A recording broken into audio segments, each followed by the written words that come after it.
The Opinionated Idiot.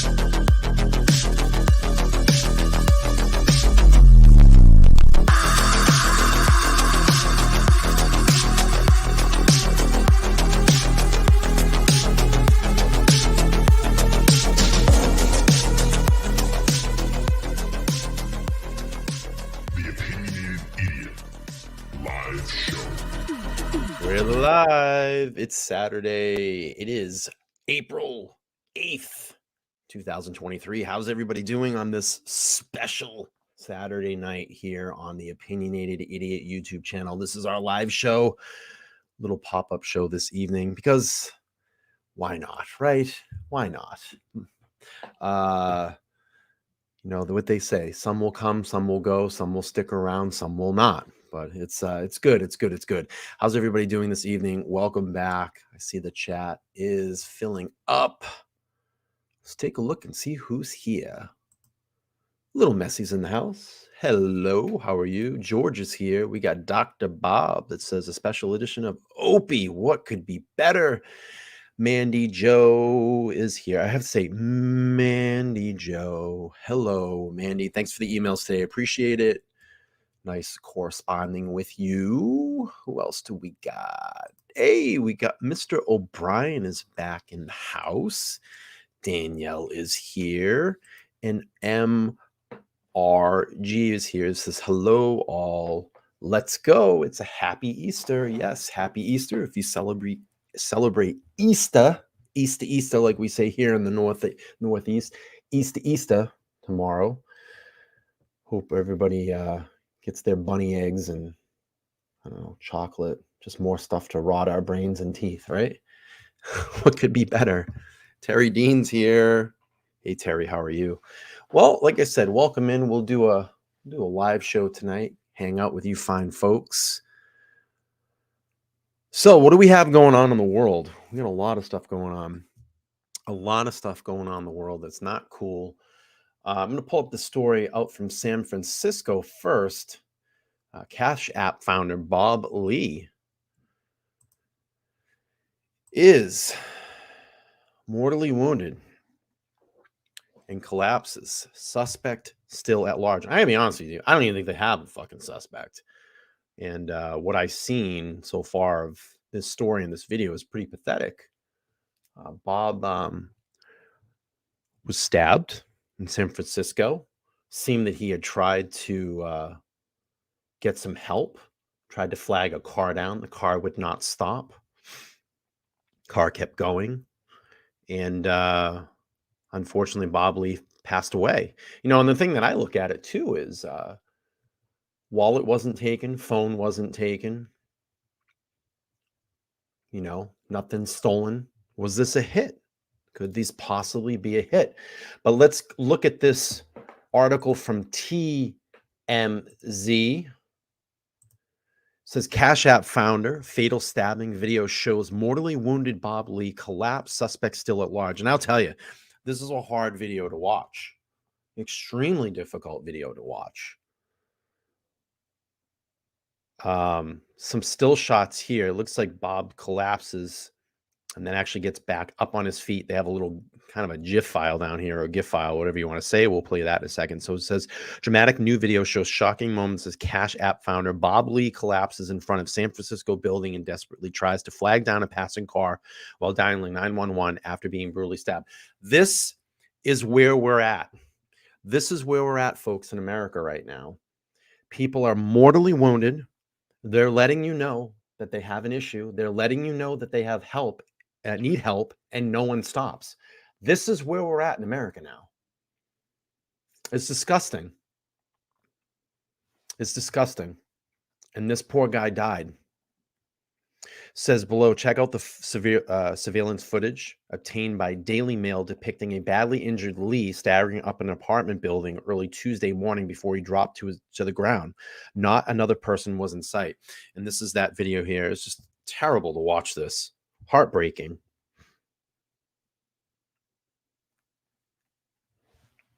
Heartbreaking.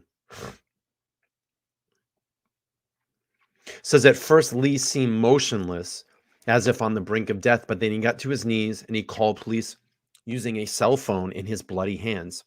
He allegedly told the 911 operator, "Help, someone has stabbed me." Suddenly, Lee propped up and waved at what appeared to be a passing vehicle.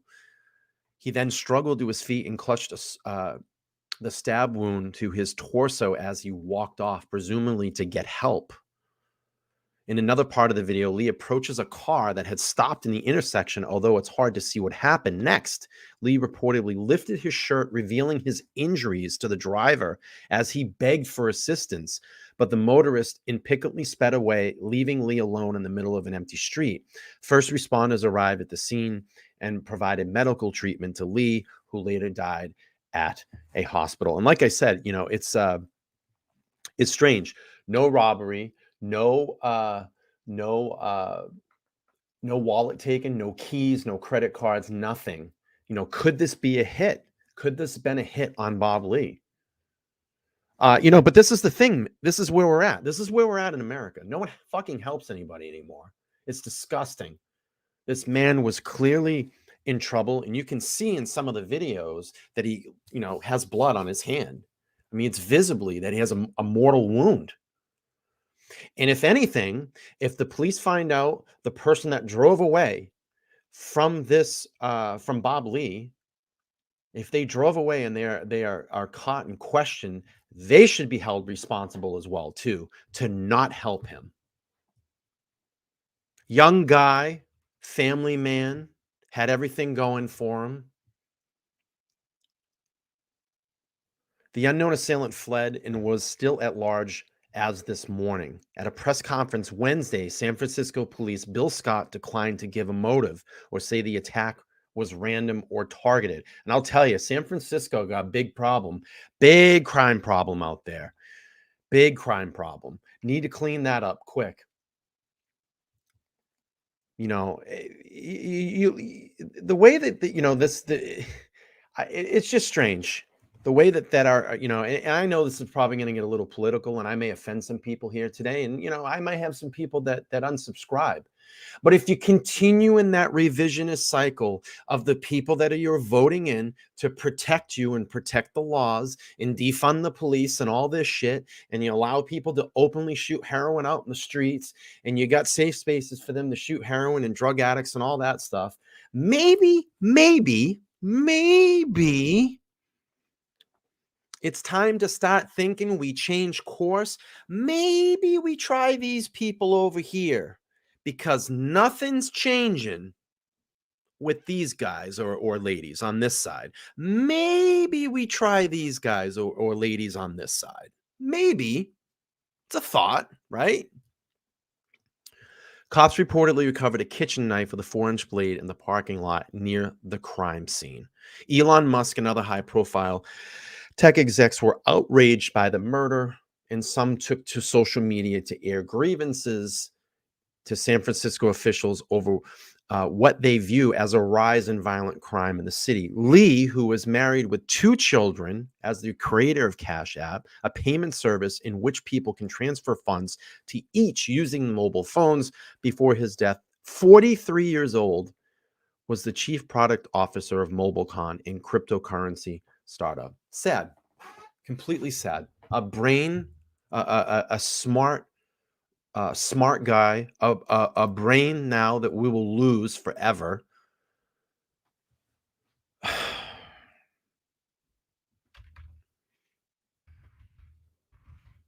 want to show you guys something if I can find this. This is just, hang on one second. I'm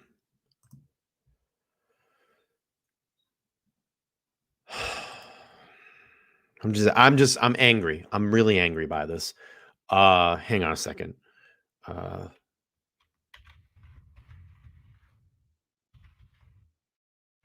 really angry by this.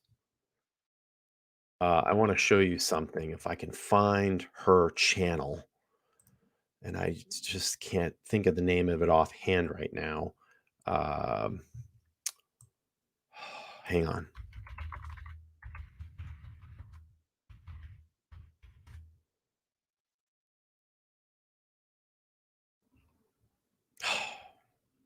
Sorry, I should have been more prepared coming live on air. I'm sorry to make you guys and ladies wait. I'm trying to find a.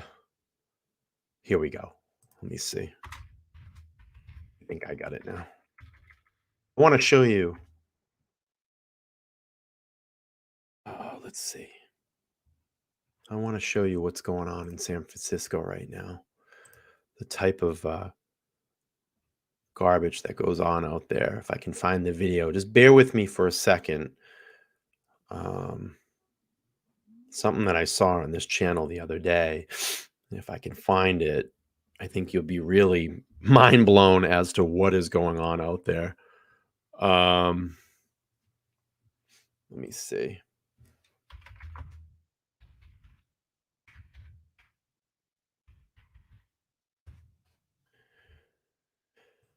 I don't think I'm going to be able to find it.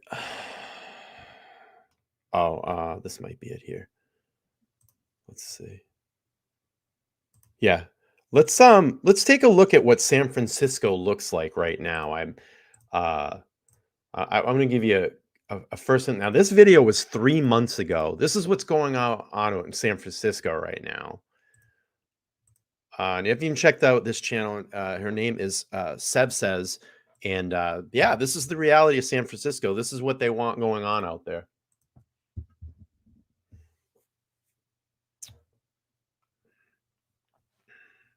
People get stabbed. People get hurt. As you can see, my face. People hurt people all the time. This is San Francisco. What happened to your This is face? 3 months ago. I got jumped This video. by people in San Francisco. Welcome Shout to out San to Seb Francisco, Says. a city that boasts iconic scenery and oceanfront views. From the air, the city looks calm and beautiful. Unfortunately, the streets tell a very different story. This is San Francisco. This is what goes on A out there. combination of These are the laws. Proposition 47, Look at the openly city's shooting sanctuary heroin. status, and harm reduction programs that embolden drug use has left San Francisco in a state of turmoil as drug addiction, theft, homelessness, and violent crime run rampant throughout the city. Y'all seeing this? It's a 10 over there. You know, it's very bad. It's very bad, and it's not going to stop because we're not going to stop it. I'm trying to. I'm in the streets. I'm yelling at people to be together, to help each other, and they're going against it. So they don't want it. It's a clash. It's an obvious clash, and it's in my face, and it's in everybody's face, and they're going to continue to do it. So it's no hope for America. To highlight Listen, I understand tonight. This is going to be a little probably political, and I may lose a few people tonight. I may lose a few people on the channel. I understand that, but I'm trying to show the reality of what's going on in San Francisco right now. This is why these violent crimes happen and never get solved. And I hope in this case that they find who the person was responsible for Bob Lee's death, and I hope they find the person that was responsible for basically leaving him to die and not helping him. But we have to see what's going on down there. This is what's going on. Like the realities of living in the city, I met up with San Francisco local Richie Wynn. Richie, a former drug addict himself, has lived in the city his entire life. After getting clean, he began dedicating his time to exposing the horrific realities of living in downtown San Francisco. The neighborhood has kind of took a turn for the worse ever since the fentanyl frenzy, as I like to call it. This phenomenon has kind of came out of nowhere. It took it over for heroin. If you see them with the mask and the backpack on, those are usually the people that are selling. Like this person right here smoking. She's smoking fentanyl right there. You know what I mean? And we're right in front of the federal building. So this corner right here, there's the public office. This corner right here is where I filmed the video with the children getting off the bus stop. This corner behind us is where kids or San Francisco residents are getting off of the bus every day. Yeah, and they're forced to get off the bus right here, which is the 14 mission. They're forced to get off right there in the midst of an open air drug market where people are using and selling drugs. The tensions are really high right there. I've actually had knives and guns pulled on me down there for filming. So that's why we're gonna kind of just tread lightly. They don't like being filmed too much. The Hondurans and the Guatemalans and the drug dealers that control this market right here are not too fond of cameras. They control the corners of Mission and 7th and Mission and 8th down in the other direction. So I'm kind of like sandwiched in between both of these open air drug markets that have really flourished in the past couple of years. People are suffering. A lot of these people have mental illnesses and other things that they're struggling with. And the city's policies have made the problem worse. Well, you were probably in the Terry, you probably were in the areas that they know where people go to for travel and leisure. They keep those areas clean, but the rest of the city looks like this jungle, because they know if they don't keep that area clean, you're not going to come back and spend your money there to keep their tax dollars rolling.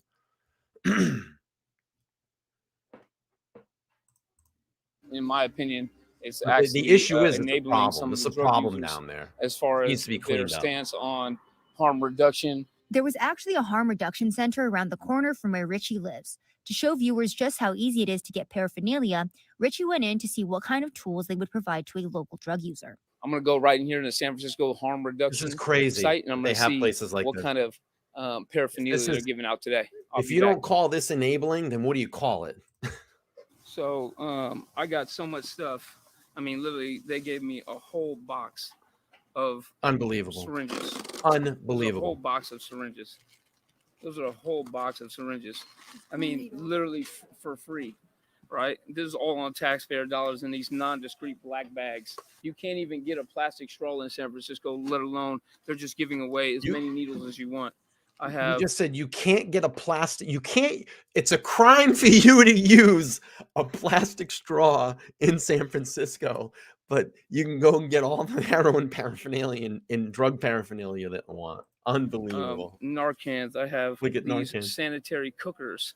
I have what's going on in San Francisco. Tie-offs to tie off your arm. I came out with saline water, clean saline packages to cook the dope with.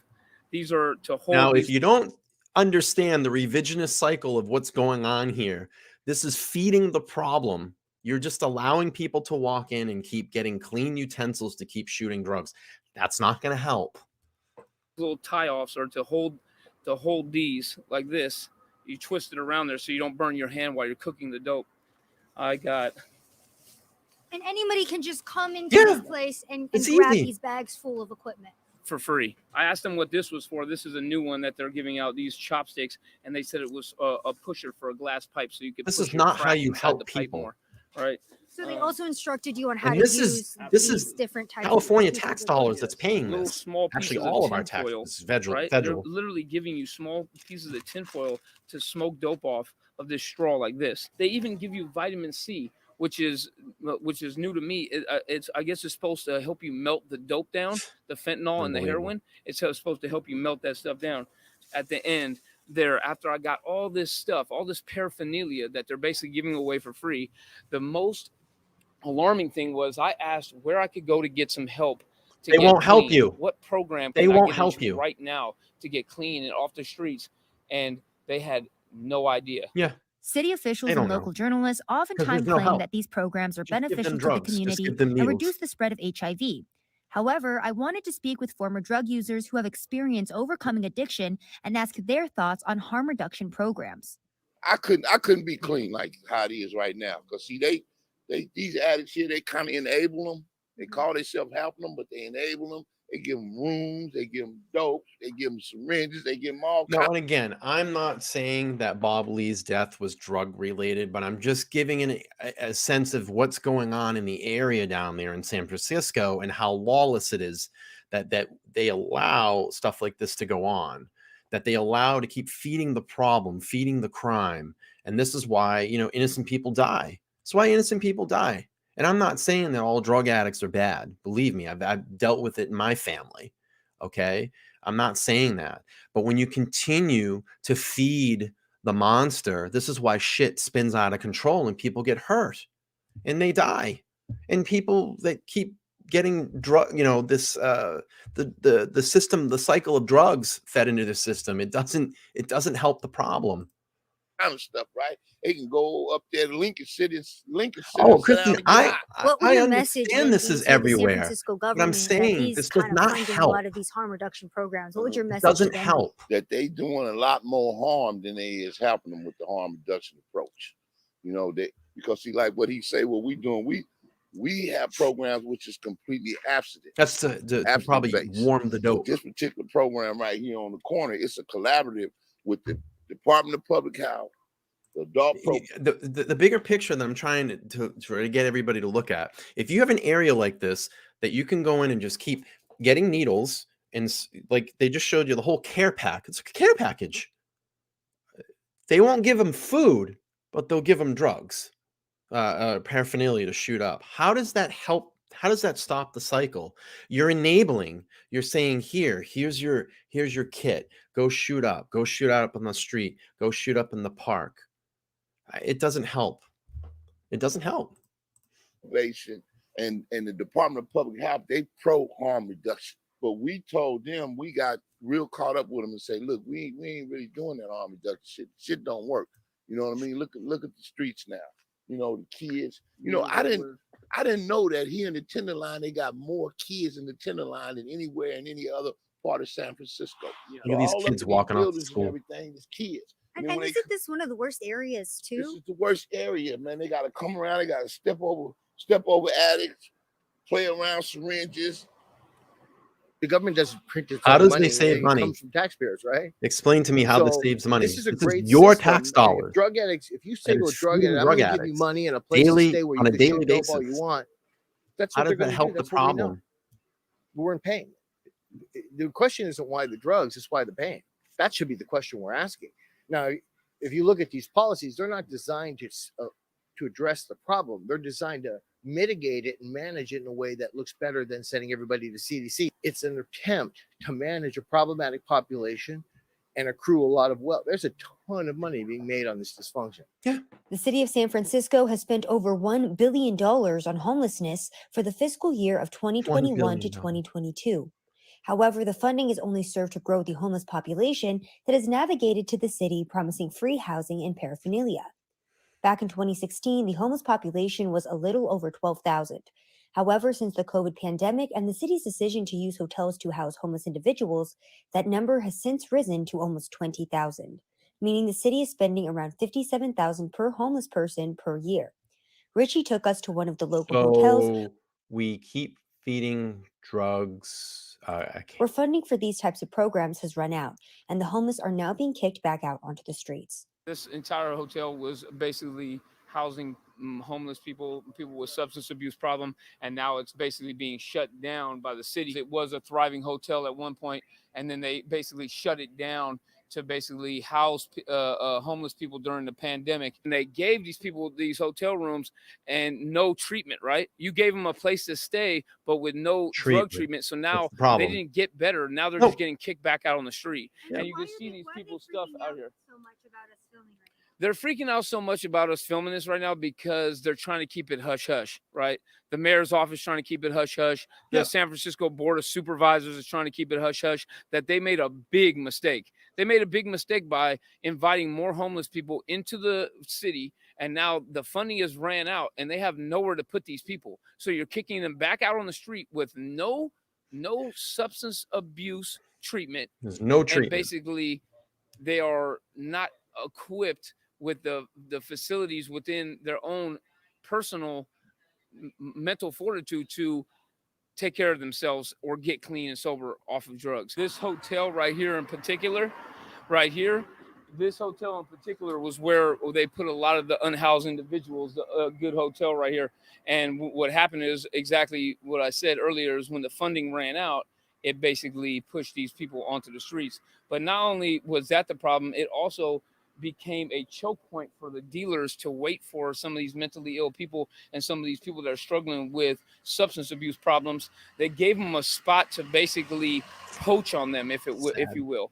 Now you've sandwiched all these people into this building. So now when they come out or when they were coming out of this building, basically they're being now bombarded with drugs, right? These people are literally, they come up to me sometimes and still offer me drugs. And, I've been clean and sober for the longest, but they just still want to push their agenda and push their drug in your face. And it causes people to relapse a lot. Locals and former police officials shared with me how the drug use, theft, and violent crime are all directly related.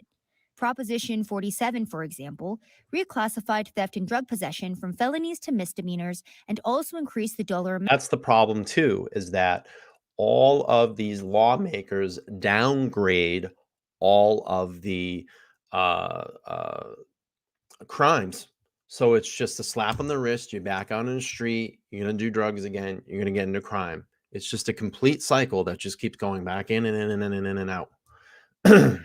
Amount by which theft can be prosecuted as a felony, from $400 to $950. Businesses in San Francisco have to spend so much money for security, private security companies, mainly because of the theft policies they have here in San Francisco. Anything under $900, you won't even get charged with for stealing. So basically, the homeless and the drug addicts, they steal whatever they want as long as it's under $900, and they come out here and they sell it for drugs or money for drugs, and it's kind of like a really thriving ecosystem. All right, guys, and I'm not trying to just take you to the worst areas of San Francisco. We're standing in front of beautiful City Hall where you have a lot of weddings going on. People come here to take photos. We have children that are playing in the background here. There's 2 different playgrounds. And what you're seeing is the homeless inhabiting this area. We were watching somebody smoke fentanyl over there. So even in the nicest parts of San Francisco, we're about to go to one of the suburbs, we're seeing this type of activity. So we were just in the Tenderloin district, verifiably one of the worst areas of San Francisco. However, I do want to highlight how the crime, the drugs, and the homelessness are making their way outwards to the suburbs of the city, to the nicer areas, just like this park behind me, where just a couple weeks ago, a 10-month-old baby overdosed from fentanyl. Now, the paramedics were able to get here in time. They administered Narcan to that child, and he has since survived. But this is a very nice area. Houses being listed here for upwards of $3 million, and we are still seeing children being exposed to fentanyl on the streets.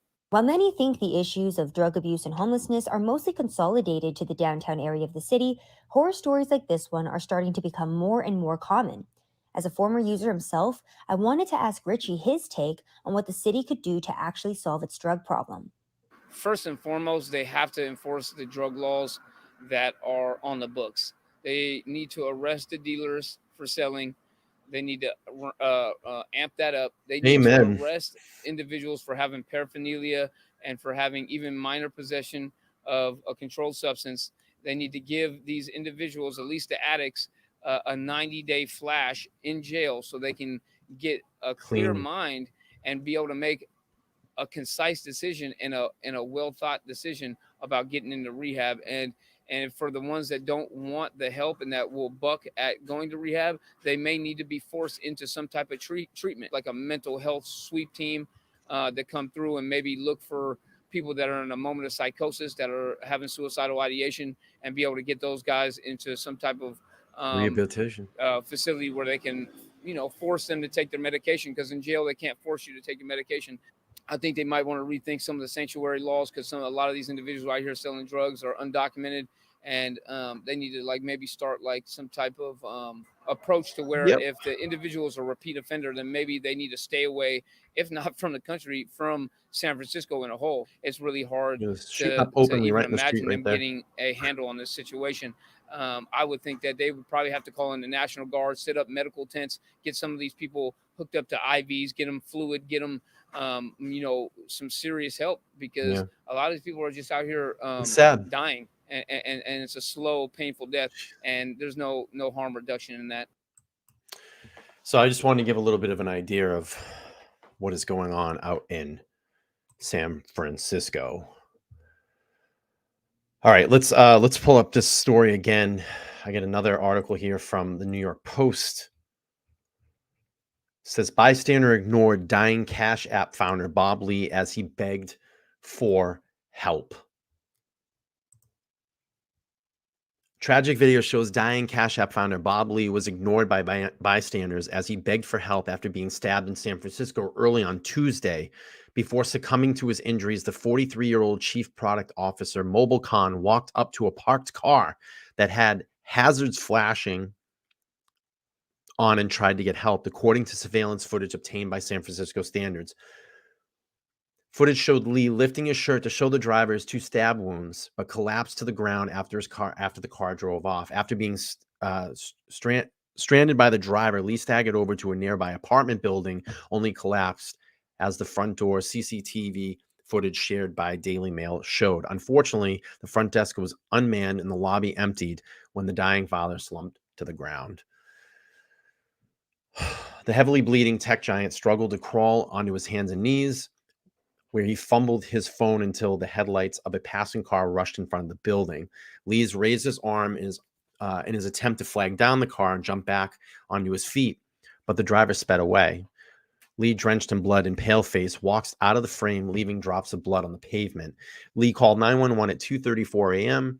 He pled for help, yelling to dispatchers that he had been stabbed and needed to go to the hospital. Police arrived less than 6 minutes later and found Lee unconscious with 2 stab wounds to the chest.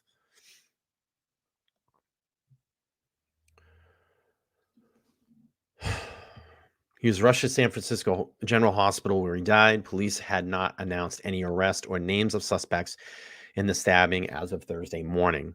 The brutal stabbing in city's downtown Recone Hill neighborhood is a well-to-do area and former House Speaker Nancy Pelosi district left a trail of blood along a sidewalk outside the building where Lee collapsed, according to the Standard. Police have not said whether the stabbing was random or targeted.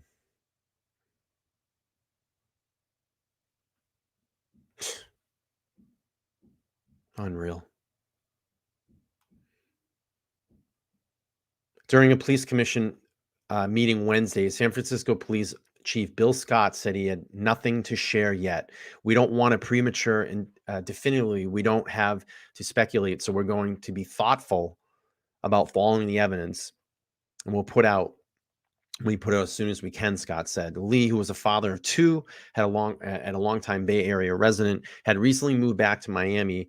He felt San Francisco was deteriorating. His friend Jake Shields said. Shields revealed Lee was attacked while he was walking. He was in the good part of the city that it appeared to be targeted in a random mugging or attack, Shield tweeted. His death sparked outrage within the tech industry and prompted giants like Elon Musk to express concern over public safety in the city. Many people I know have been severely assaulted, Musk tweeted. Violent crimes in San Francisco is horrific, and even if attackers are caught, they are often released immediately. Musk also asked San Francisco District Attorney Brooke Jenkins if the city was taking stronger action to incarcerate repeat offenders. Lee had served as a chief product officer of San Francisco-based cryptocurrency company MobileCon since November 2021. So rest in peace, Bob Lee, a young man that just seemingly had a lot going for him and, just scrubbed out. Family man, young daughters, brilliant mind, Cash App founder. I mean, I don't know anything about him personally, but from what I'm seeing, what they're sharing, look like a pretty well-adjusted guy, and that's just sad. I hope this, I hope they find the people that did this, the person that did this, and I think the person that drove away needs to be held accountable as well too, because clearly he was in peril and he needed help. I'm sad. I'm sad. I'm sad for that. It's just not cool. Not cool at all. All right, let's move on to another ridiculous story. I have no idea what's going on in America. I don't know where people's parents are, what values they're teaching their kids. But we got a good one from Florida. Let's check it out. Unbelievable. Florida boys, age 12, 16, 17, charged with murders of of 3 teens. This is where we're at. I don't know where these people are getting these ideas. Where the hell are the parents for these children? What values are they teaching them? Marion County, Florida. Three boys aged 12, 16, and 17 are charged with the murder of 3 friends in Central Florida. The Marion County Sheriff's Office announced Friday that Robert Robinson, 17, Christopher Del Akins, 12 years old. Where are the parents of this child? And Tasia Bruton, 16, are all charged with first-degree murder. Robinson and Del Akins were arrested while Bruton is still at large. Sheriff Billy Woods said the boys are tied to various thefts in addition to the murders. He added each boy is associated with a gang. The 2 victims, 16-year-old girls and a 17-year-old boy, were all found shot dead. Shot dead. This is 12, 16, and 17-year-old kids. 12 years old. March 30th through April 1st. So we got a little mini story there. I do have the press announcement that I know the sheriff got a lot of shit for that, but we'll play that controversial press conference here in a second. But I do want to read through this article from Fox 35 Orlando. It says 2 boys arrested, 1 on the run in the murders of 3 teens in the Marion County, Florida sheriff says. Marion County Sheriff Billy Woods said Friday that 2 boys aged 12 and 17 have been arrested in the alleged murders of 3 teens in the rural part of Marion County, and that detectives were looking for a third suspect, a 16-year-old boy who was considered to be armed and dangerous. Sheriff Woods said the 2 boys were arrested on Thursday under suspicion of first-degree and premeditated murder. This is unbelievable. 12 and 16 years old. The 12-year-old was arrested at his home, and the 17-year-old, identified as Robert Robertson, was already in juvenile custody after being arrested earlier by a different agency. Robinson was also booked under the suspicion of robbery. Sheriff Woods also implored the community to help law enforcement find the 16-year-old Tasia Bruton. You know where he is, and you need to turn him in, he said. Now I will get him, and I will find him, and justice will be complete. A $10,000 reward late Friday. MCSO revealed that up to a $10,000 reward would be offered to the information that would lead to the arrest of Bruton. In a Facebook post, MCSO said Bruton should be considered armed and dangerous. He reportedly has active juvenile custody orders for multiple felony offenses in the arrest cases, including carjacking with a firearm, aggravated assault, grand theft of a motor vehicle, fleeing the attempt to elude law enforcement, and tampering with an electronic monitoring device. This kid already at the age of 16 is a career criminal. This is unbelievable. Where are the parents? What are the values that are being taught inside these houses? So we have the timeline here. Marion County triple homicide. Last week, 3 teenagers, 2 16-year-old girls and a 17-year-old boy were found with deadly gunshot wounds in separate locations in Marion County over the span of 3 days. Thursday, March 30th, deputies respond to a road near Forest Lakes Park in, Ocklawaha, Florida, and found a 16-year-old girl shot on the side of the road. She was taken to a hospital where she later died, and she was identified as Layla Silvernail. Friday, March 31st, deputies responded to Southeast 94th Street and Southeast 188th Court and found a 17-year-old boy with a gunshot wounds lying on the side of the road. He was pronounced dead at the scene. He had not been identified by authorities as his family requests. And the thing that was crazy about this, and I remember reading as this kind of was going on, a lot of people thought there was a serial killer in the area because they didn't know what the hell was going on. And these kids were showing up literally day by day, 3 days in a row. There was these murders of these young kids. Saturday, April 1st, deputies respond to the area of Melaleuca Loop and Melaleuca Loop Trace and found a car partially submerged in a lake and a 16-year-old girl with gunshot wounds in the trunk of the car. This is crazy, these crimes. The girl was pronounced dead. She was not identified by authorities at the request of the family. And you get a look of the suspects here. I believe one of them, the one to the far left, Robert Robertson, I think he was the 17-year-old. We're obviously not going to show the 12-year-old, but he's been arrested as well. Sheriff Woods said at the same point, all 6 individuals were in the same vehicle and believed that the shooting happened around the same time. 2 witnesses, according to the court papers, told deputies that they had heard the sounds of gunshot and saw a vehicle drive into a dumpster where Silvernail was eventually found. Is there a motive in the Marin County shooting? Sheriff Woods has described the shooting as an isolated incident and cautioned that there was not larger threat to the community nor was there a serial killer on the loose? Because remember, I said that there was rumors that there were. And he also shot down rumors of a 4th victim. During his Friday press conference, Sheriff Woods said a possible motive in the shooting was robbery. All 6 individuals, suspects, and victims knew each other and possibly were connected through the unorganized neighborhood gangs. Woods previously referred to them as possible hybrid or wannabe gangs. The investigators were able to determine that this group of juveniles were involved in committing burglaries and robberies, which they referred to as a lick, he said, adding the detectives had no info that the shootings were because of a rivalry between the 2 groups. Each and every one of them, in some shape or form, was associated with a gang, he said. At some point, these 3 individuals turned on the 3 victims and murdered them.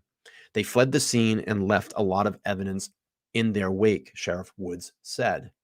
Anyone with information on the teens' whereabouts was asked to contact the Marion County Sheriff Office.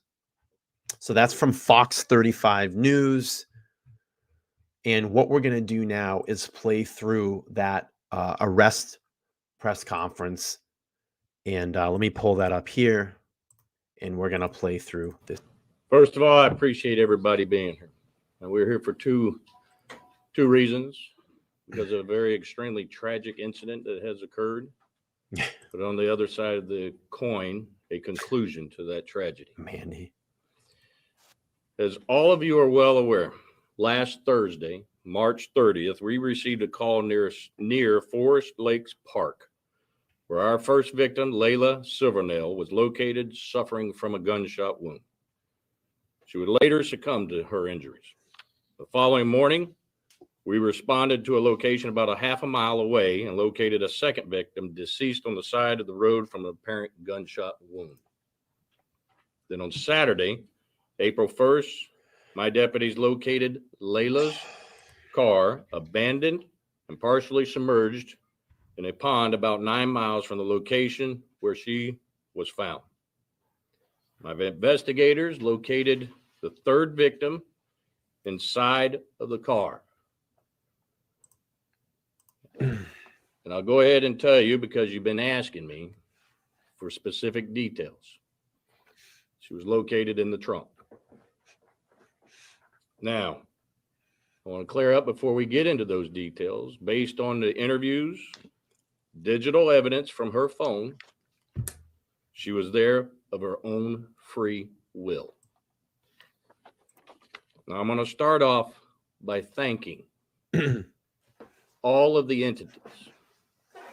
If there's ever a true example of law enforcement, communities coming together and a almost perfect collaboration to come to a conclusion in a week on a triple homicide is truly amazing. Those entities include the FBI, FDLE, U.S. Marshal's Office, and in my opinion, probably the best state attorney in the state of Florida for the 5th Judicial Circuit, Bill Gladson's assistant state attorneys. OPD, it is heartbreaking. Detectives. You know, it is heartbreaking. And the thing that's very heartbreaking in this case, it's 3 young individuals that basically are career criminals before their lives have even started. A 12-year-old. Where are their parents? Where is the school system? What values are being taught in these homes? It's sad. Forensic professionals and our citizens. Beyond myself. I'm beyond. Who are truly myself. amazing. It's just crazy. Now, this one's going to come a shock to you. That includes you, the media. You helped us of getting information. My emotions right now are all over the place because I am so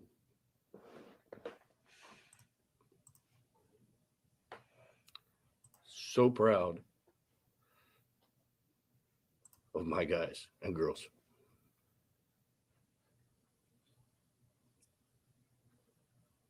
I didn't do a damn thing, but they stepped up to the plate. And yes, you put information out there, and I'll admit this, you wore my ass out of interviews, you hounded me, but don't ever think I didn't use you as well to get the information I needed. Now, the investigators were able to determine that this group of juveniles were involved in committing burglaries and robberies, which they were referred to as a lick. I wonder how many of the homes are fatherless homes too. And that's the sad thing about it, because we know that crime tends to go up with kids that are raised in fatherless homes. I was raised in a fatherless home.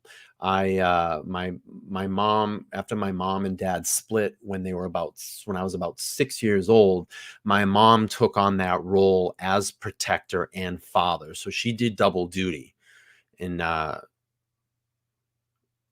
she did a goddamn good job, because technically I have a lot of strikes against me.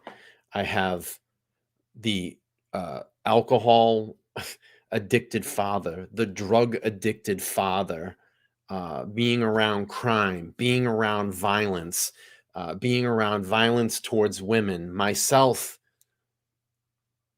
being abused by my father. I didn't do any of that stuff. My mother got me away, but she pulled double duty. And she made sure through those crucial years from 6 all the way up until I was at least 18 years old, protected me every single day and steered me in the right direction and made sure I was doing the right things. And believe me, I was no angel. I gave my mother a lot of shit, but I was never arrested. I never got into drugs, and I never drank. You know, I did my experimentation, but I never continued with any of that, where many of my friends did. And I had to make a crucial decision in my life after, going through my teen years, playing in bands and kind of doing, touring. I got to a point of when I turned 20 and I looked around at the people that I was hanging out with, and they were falling fast. And I had to make a decision. Was I going to go in that direction or use all the values and instincts that I was taught by my mother to make that decision to move ahead and move on with my life? And I dropped them. I dropped them in a second, and I began to work. Well, I was working at when you go to junior high and you get the working papers, the pink or blue paper or whatever. I was working at 14, but I made that decision at like 19, 20 to start working full time and pull away from these kids that I was involved with. And I had fun times, but when all the other shit started to come around, I knew I had to get out.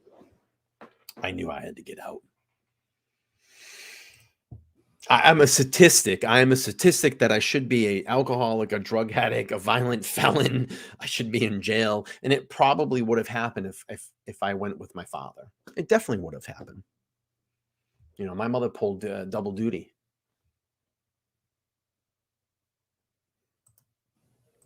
Now, although we had out there that was gang related, we have nothing specific to say that it was any rivalry or anything to such that cause. But however, each and every one of them, in some shape or form, is associated with a gang. Basically, you know, it's like I can tell you some stories. You know, oh geez. Let's see. I've when my mom left my father was my dad was like a biker and hung out with a lot of those, you know, types of, I guess, gangs. You know, never was a gang in a gang like the Hells Angels or anything, but my dad knew a lot of them. I look back and look at all the photographs like at my mom's house that she has of all the people that my dad hung out with, and we were around a lot of that, you know, Hells Angels and stuff like that.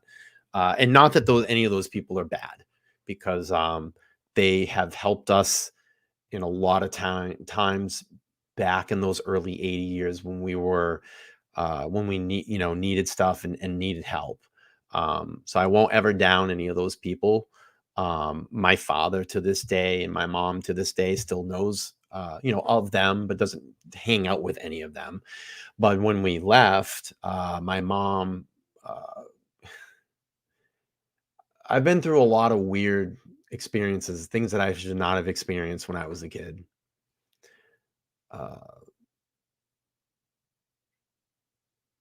Moving around the country a lot, ending up in just weird places for short periods of time.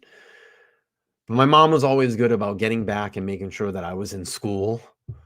I've seen a lot of the country at a very, very young age. I only really technically need to visit a few more states, which would be kind of cool. I'd love to get that, knock that off my list. I think I only need like 6 more states. We hid down in Florida for a little while. We were in Utah. We were in Vermont. I was in Texas for a little while.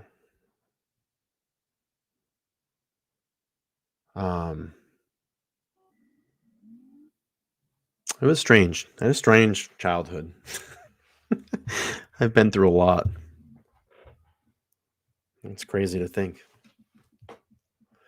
But you know, my mom was always very good about making sure that we made it back. You know, I was in school, and then you know, shit would happen. We'd have to kind of move around a little bit, and it's crazy, you know. And here I sit here at 45 years old, and I've had a little bit of contact with my dad over the years. And the funny thing is, my father only lives like 40 minutes from me. My mom lives the next street over. And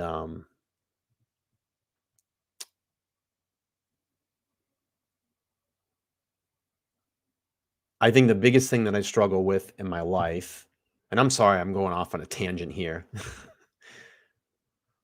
I think the biggest thing that I've struggled, and I'm really opening up tonight. I don't know what I'm doing here, but I think the biggest thing that I've really struggled with is the relationship with my father.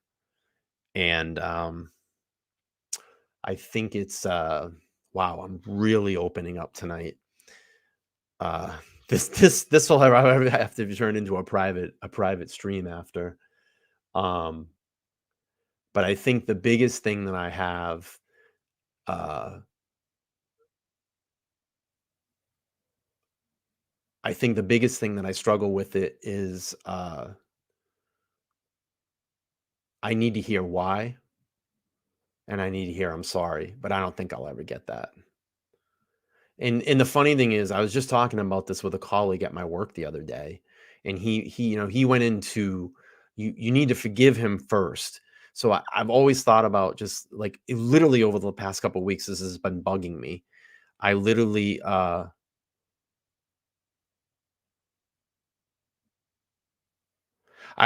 thought about, like, picking the phone up and calling him and saying, "Hey, could you meet me?" Or just, I don't know. I don't know the approach. I don't know if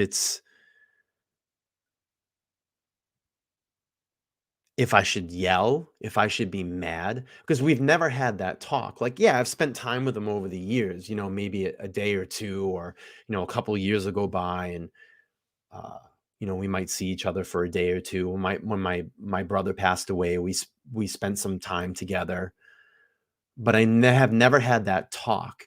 And the thing that's very strange about it is, when I see him, it's just the only thing that he talks about is work. It's always like, oh, this happened in the truck, because my dad is a union driver, and that's all we ever talk about. And I'm just like, we have nothing in common. It's weird. But I've gone to the approach of, should I call him and yell at him and say, you son of a bitch, and do you know what what you've put me through and the things that you've caused?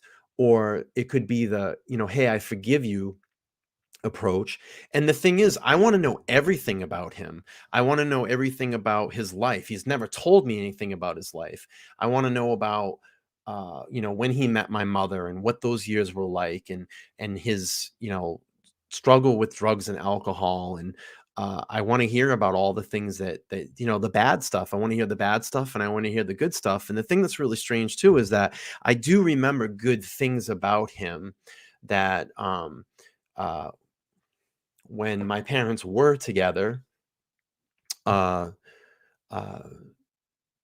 remember going to WWF wrestling matches, and Ringling Brother Circus, and every GI Joe toy and He-Man I had. I mean, I had all that. I had everything. It was always this monetarial stuff, but it was never like real love. And it was just weird. And I think the reason I'm talking about this is this situation has probably triggered some stuff in me to kind of talk about it this evening. And I didn't think I was going to go off like this. But I don't know. I don't know what to do. I don't know if I should call him and yell at him and say, look what you've done. Do I call him and say, hey, I forgive you?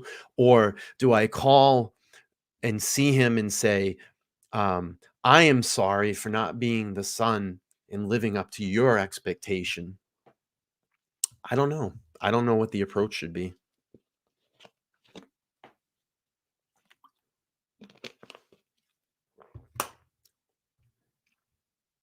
It's eating me.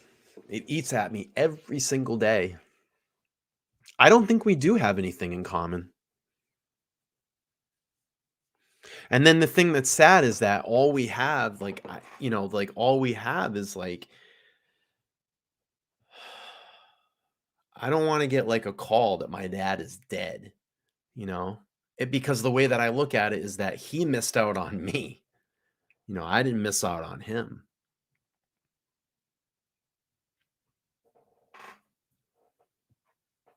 Sorry, guys. This is kind of a weird stream tonight. It's totally off the cuff, but I think this story is kind of triggered. It's like, where are the fathers?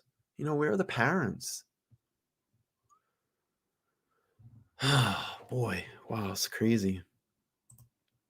O'Brien says forgiveness sometimes is a long journey. It is, but it's like I'm getting older. It's like I need to get this shit off my chest. George saying, give a call. You never know. I think it's just fear. It's fear.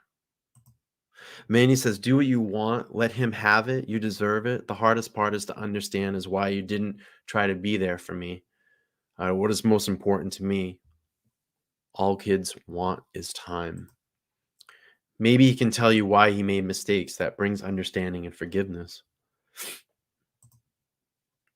You are the man he isn't. It's his loss. Forgive him silently and be bigger and better. The thing is I know he loves me. I just don't know if he understands how to show that. It's crazy. There's a lyric. I'll read it to you really quick. And this lyric, I wake up reciting this lyric every single day. I've almost gone to lengths to almost tattoo it on my arm. It's from the band Nirvana. And I'm going to read the lyric to you. It's in verse 2 of the song by to Serve the Servants, which was on Nirvana's last album, if anybody's into that, In Utero. So the lyrics say, as my bones grew, they did hurt. They hurt really bad. I tried hard to have a father, but instead I had a dad. I just want you to know that I don't hate you anymore. There is nothing I can say that I haven't thought before. And it's true.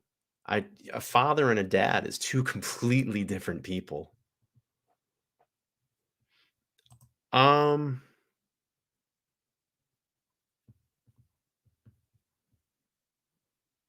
think just fear of his reaction.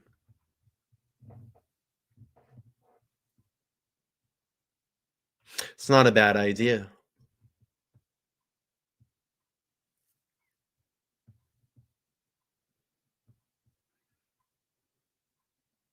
Yeah. Maybe.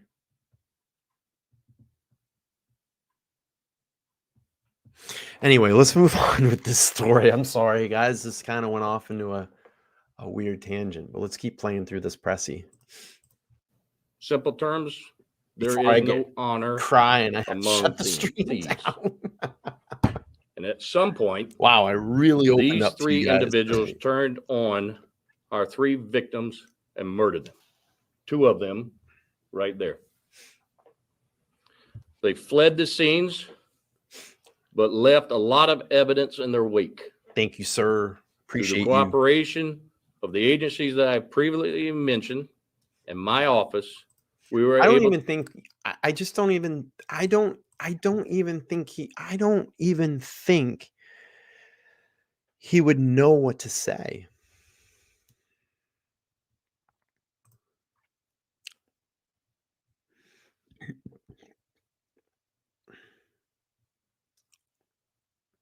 Yeah, it's tough.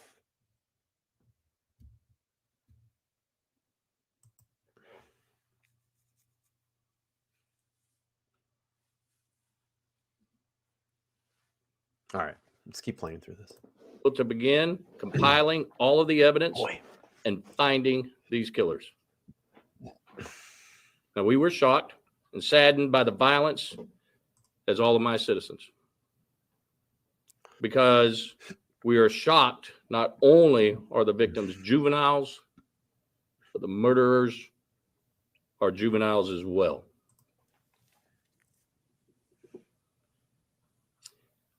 I know each of you in the media here and viewers out there probably heard us in law enforcement or even in community events talk about what is the problem. And I'm going to go ahead and address the first thing that I know it's going to come up. So this is where the sheriff got some shit for saying some stuff here. And then the media came out, the liberal media had to attack him, come after him. But we'll listen here. Because there are individuals out there viewing, and to include some of you media, that want to blame the one thing that guns has no ability or the capacity to commit the crime itself. And that's the gun. These individuals committed the crime. That's right. So what's this the is solution? where the sheriff got shit wrong. I wish I could now, give you I that understand answer. that a lot of people, a lot of my viewers are going to have different opinions on guns. I understand that. It's a very touchy subject here in America. I'm center. I say I'm like center right. I believe in the Constitution. I follow the Constitution. Things like who you want to go to bed with at night doesn't bother me. If you want to wake up and be a unicorn one day, so be it. Things like that are not going to affect me. I'm drugs and alcohol. I mean, as you can see, I'm a little tough on that stuff. I think there's a lot of other stuff. I have a lot of political stuff, but I lean center right on a lot of issues. I'm very fiscally conservative. I can be a little bit more liberal in social views. You know, I don't care. You want to go to bed with a unicorn, go to bed with a unicorn. Doesn't bother me. You want to be gay, that's fine. It's if that's the way you feel inside, whatever, be what you want to be. Stuff like that doesn't bother me. But you know, listen, I'm a constitutionalist. I follow the Constitution. If it's in the Constitution, you know, it's kind of where I sit in my channel. So anyway, we'll keep playing on here. Sure. Because this world would be a whole lot better. But the fact is, society fails it. Yeah. We do not hold our juveniles accountable. We minimize their actions. I mean, clearly we have a major issue in this country, and I'm gonna preference here another issue. Listen, you know, what just happened in that shooting in Tennessee? You had clearly an individual that was suffering with mental health issues. It was documented mental health issues, legally bought guns, brought that into a school and murdered a bunch of people. And thank God that we had amazing law enforcement in that area that did not falter and think for a second, went in and neutralized the threat. And the funny thing is, there's backlash that the police went in and neutralized this person that was clearly armed, dangerous, and had killed people. The police are the assholes in this, not the person that the mental case that went in and decided to do this. I think that we do need gun reform in the sense of what is so difficult to put into a law. If you have a mental health condition or you are under any type of mental health profession at a time and tried to purchase a gun, you should be red flagged and say, sorry, you can't have a gun. That is the big issue. It's mental health. It's not the gun. It's the individual that is doing it. That's my opinion. I know that may not fly with some people here, but the gun did not do it. The gun did not pull the trigger itself. The person behind it did. And I'm not here to debate, gun issues with people. I understand. I think there can be a lot more stricter laws, but it is our right in this country to own one. And that's why it was written in the Constitution. So if it's our right to bear arms. So you don't have things that happen with the British trying to take over again. So that's our right. That's why we moved here, to be a free and open country society. We got a lot of issues in this country, and it's affecting a lot of young people. And I'm going to be honest with you. I think a lot of it too is the issue of a lot of things that are spread around social media. I always say this little puppy right here is one of the worst inventions that have ever gotten into a human's hands. Because there is so much access to information, and the crap that goes around on these things now is ridiculous as well. And it starts at a very, very young age. And I think parents, some of the parents are very irresponsible, because what they do is this becomes the babysitter, and they hand it to a child at, I'm seeing toddlers now with iPads in their hands, with mothers strolling around giving them this. And I think it's just a bad idea. I think it's a bad idea. So let's keep playing through. Let me tell you why I say this. Last night, I had to stare into the eyes of two mothers. It's not their fault. Because what I saw last night was two mothers who are willing to give their sons everything, do everything for them, and give them their own lives. But just like you and I, no matter how much we teach them, because I am a father. It's red. It's not pink. I'm far from liberal. And I cannot fathom what they were going through.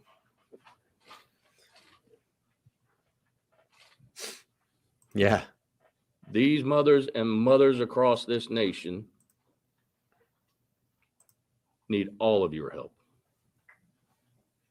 Because here's what infuriates me. I've got a particular media who has a problem with putting photos of juveniles out. Now we do it. It's the 11. What the law says we can do. It's an old phone. Put these photos out. I put myself in the shoes of those mothers because I heard one of them say it. I wish I would have known what this one was doing and who they were, because my kid never would have hung out with them. And now her son is lost forever. And believe to minimize any actions that is criminal. You know, I almost think this gentleman's speaking as a father too. Of a juvenile is a disservice, and frankly, stupid to think. Excuse me. We need to hold them accountable. And then hope that we can change them. Anybody in here from Florida that lived close to this case? Let me know. Or knew of this case if you lived in Florida.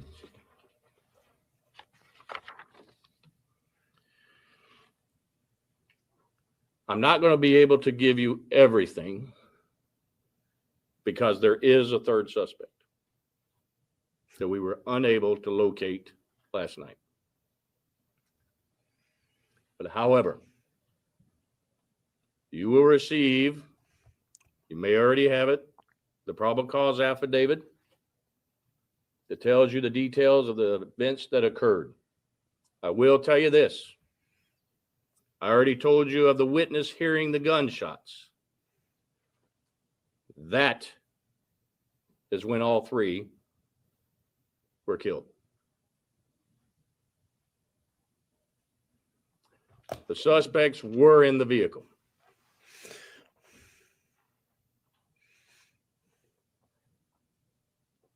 This individual, who is a juvenile also, is who we're looking for. Now, I'm talking to the viewers.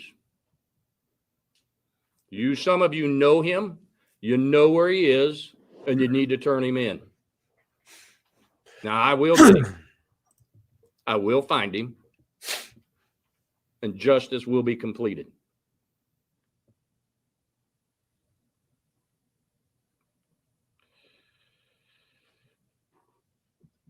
As you can imagine, my thoughts are all over this page right now.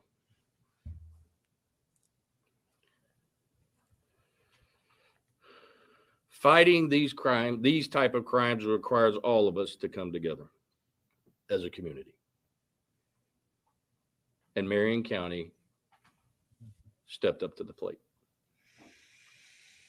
And we've been successful.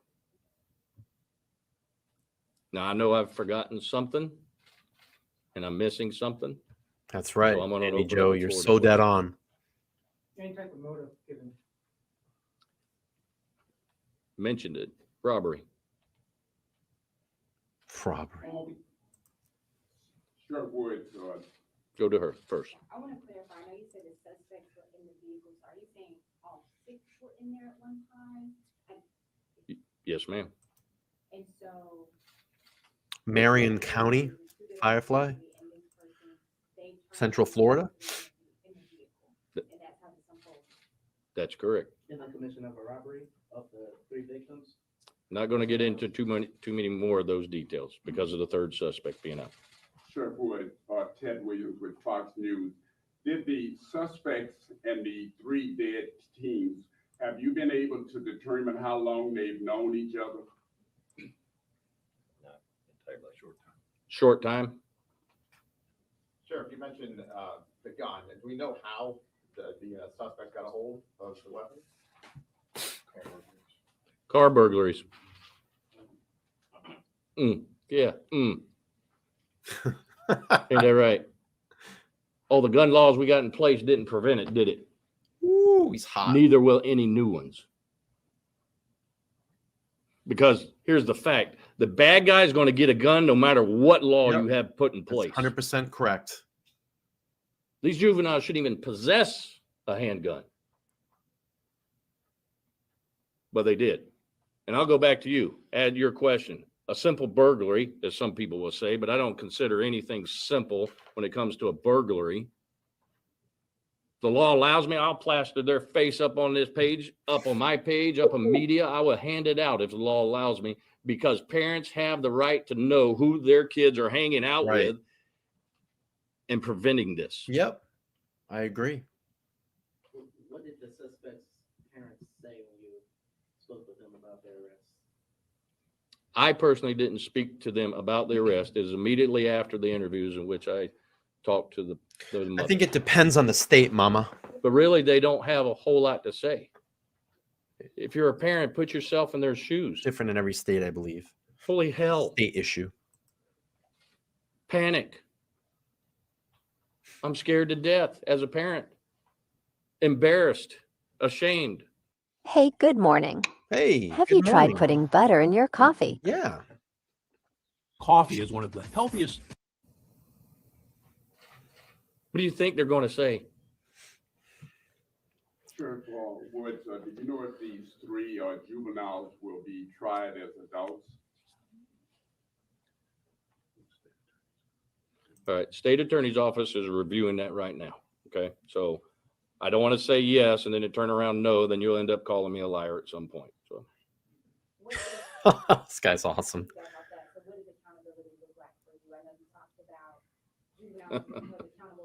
Oh, this guy's great. I will refrain an awful lot on that answer to this question, to the full extent of the law. Okay, don't take me wrong.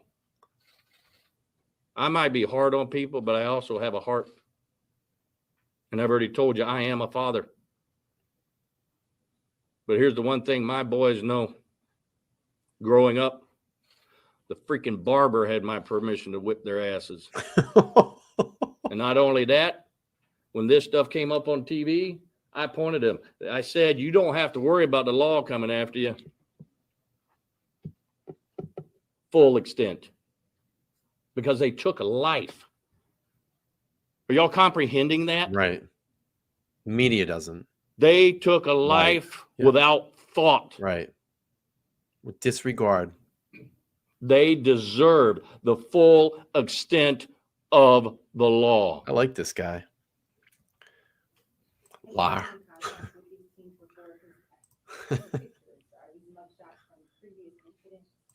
I personally haven't, but have we? Minimum contact. I can tell you right now. I know somebody over here had a question. Sure. Andy? Do I understand correctly that the three victims were an active part of crimes prior to their deaths with these three? Is that correct? I don't want to give too much detailed information, okay? But let me put it this way. My dad was a fireman. Always said, where there's smoke, there's fire, okay?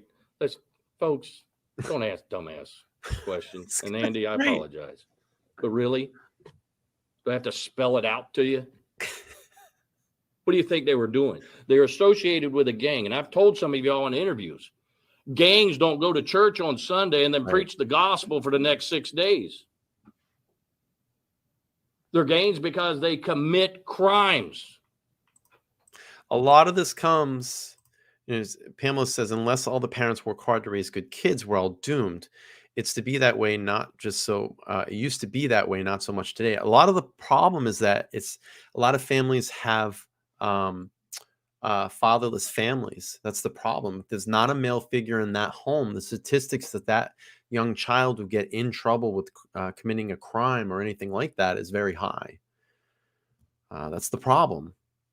There's not a lot of people that stay together in a a nuclear family nowadays. We have I can get into a lot of political things, but I'm trying not to do that here. But that is a lot of the problem. Fatherless homes. How simple is this? No guidance. Idea? The schools don't even get. Where are we losing it? Listen, the school system doesn't even give guidance anymore. They're just more worried about the 32 genders that you're going to be. They don't give any guidance now. And I know we're going long, but this is my press conference, not yours. Sheriff, Yes. If all 6 were committing crimes, do you know why the 3 turned on the other 3? I can't divulge that. I wish I could tell you. I'll tell you when we get this one. Okay. Listen, I want to tell you everything. I really do. Ooh, and since hot. day one, I've wanted to tell you anything. They have had a leash on me like you wouldn't believe. Next.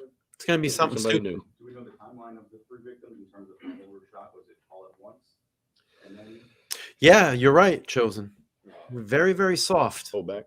Come a very soft society. You heard the bosses. Do you know how they were apprehended? Were they hanging out somewhere? How were you able to catch up with them? Do you want The one subject on the previous photo, Rob Robinson, was in custody already at the juvenile detention facility. And the Christopher Atkins, the 12-year-old, we located him at his house yesterday after serving a search warrant. They weren't on the run or anything. They even surprised you didn't see you show up. Yes, they were very surprised we showed up. Are you able to make any statements as to what they said? I'll leave that to the sheriff. No, you'll get that eventually. We told you he was in DJJ. He was arrested by OPD the next morning after. I did look to see if the one is still on, the one suspect is still on the loose, and he is. They still haven't found him yet. The murder. What were the charges on that? You don't offend An anyone. affray at the school. Oh, that's what I call a light bulb coming on right there. Remember I just talked about minimizing and holding students accountable? Yeah. Our school districts, not just here, I'm not going to point out just mine. School districts across this state and across this nation need to quit minimizing the actions of their students. Boom. There you go. I love Hold them accountable. Yep. That's where the failure is. And I just said that. No fathers, schools, you know, what we're teaching our kids now. We're going to hold that one. Did all 3 have guns, or was it just one gun? And which one pulled the trigger? Do we know that? All right. Some of that I'm not going to answer. Tina likes Some of it I will. The one I O'Brien will likes it. is the 2 confessed to shooting our 3rd victim in the trunk. How many guns were involved? I'm not going to answer that one. I appreciate your questions. You wouldn't be doing your job if you didn't ask. Any others? Sheriff, is the 3rd suspect, does the public need to worry about him? No, the community doesn't need to worry about them outside of, I want them to find them. That's what they need to worry about, is locating him for me. And they do. If you ain't ever watched my Wanted by Woods Wednesday, that's successful and they find them. I'll allow one more. Are these juveniles all students at the same school? No. All righty. Thank you. All right, that wraps up that news conference, as we have learned that 2 arrests Why have we been always made. One talk suspect like is that? still wanted in connection with the murders there. With the murders there. They always have these weird voices in media. And like I always notice at like baseball games too. And like sports broadcasters. This guy right here is gonna get it done. Teenagers over a span of 3 days there. You can see that news conference just wrapping up over in Marion County. I do want to bring in a guest now to help break down everything that we did just learn during that news conference here. Let's bring in Joe Thompson. Bring this guy in to give us his perspective. And host of YouTube's Crime Talk with Joe Thompson. As always, thank you so much for taking the time to join us. Hey, Josh, thanks for having me. Good morning. Of course. So what stood out to you there? Because I believe at one point he did say one of those suspects was just 12 years old. Yeah, wow. This is a crazy case here. Listening to some of the details, I mean, obviously, we're left here with some more questions and answers from that press conference. But the sheriff did a tremendous job. I mean, you could tell how passionate he was about this case and overall. But yeah, this is definitely going to be one of these tricky ones where you wonder what these kids were thinking. Do you think, and we have not seen the paperwork just yet, the arrest reports and things of that nature that are going to be released by the Marion County Sheriff really any minute now, so we'll be able to get our hands on them. Do you think in a case like this, there are going to be a lot of specifics that are released, or do you think they're going to hold a This lot guy close to the right vest here there, is gonna get in. and release only what they have to? Well, most likely they're going to hold back a lot until the third suspect is taken into custody. For obvious reasons, you know, they don't want to jeopardize the trial down the line. So he refrained very well in the press conference. I understand his. I'm not going to play too much more of this, but I do want to play the perp walk of the two individuals that were arrested. Let's play that.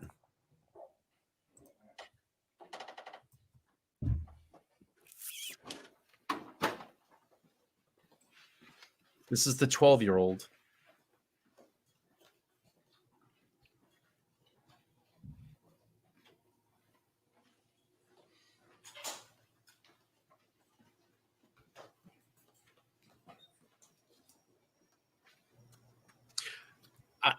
Mama, I don't even think he honestly realizes what's going on. He doesn't understand the reality of it. He didn't understand the repercussions of it. And this young man's now life is over, and other lives were taken, and he will never go on to be anything. He's going to be probably behind bars for the rest of his life. And it's sad. But I look at and say, where are the parents in this case? Where's the school system that failed this young child? Where's the support system around him? It's sad.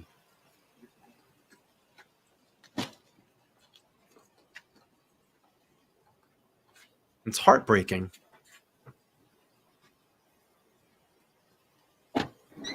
I'm sure. I'm sure. This is how it goes. What is it? Camera. So he was asking what the camera was for, and he said, look, this is the way it is now. You're going to be all over the news. License right here. It's just the way it is, man. Yeah. That's all these 10 what is it? The news.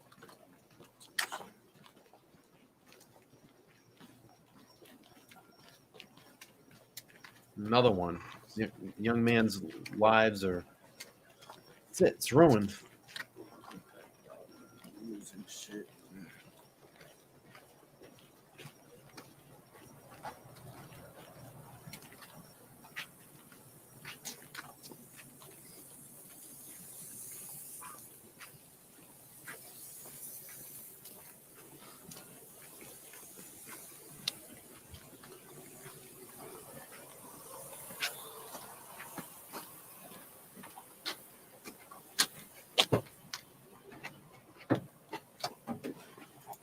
And that's it. They'll have their day in court. Oh, boy.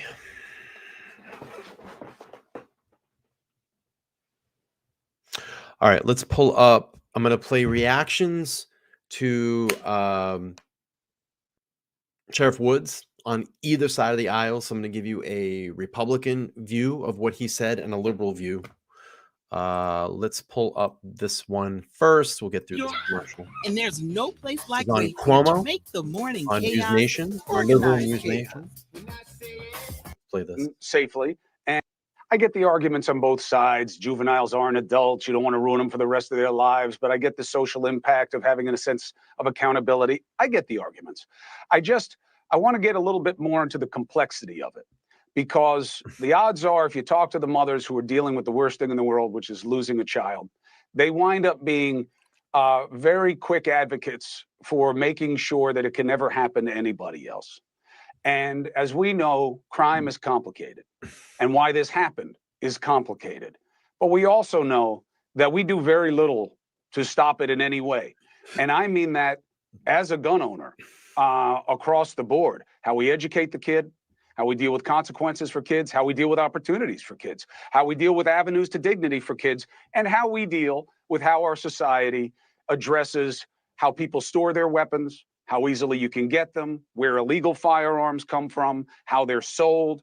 I think we should be addressing all of it. Why would you be closed off to anything that might make you have to do this one less time? Because here's the thing.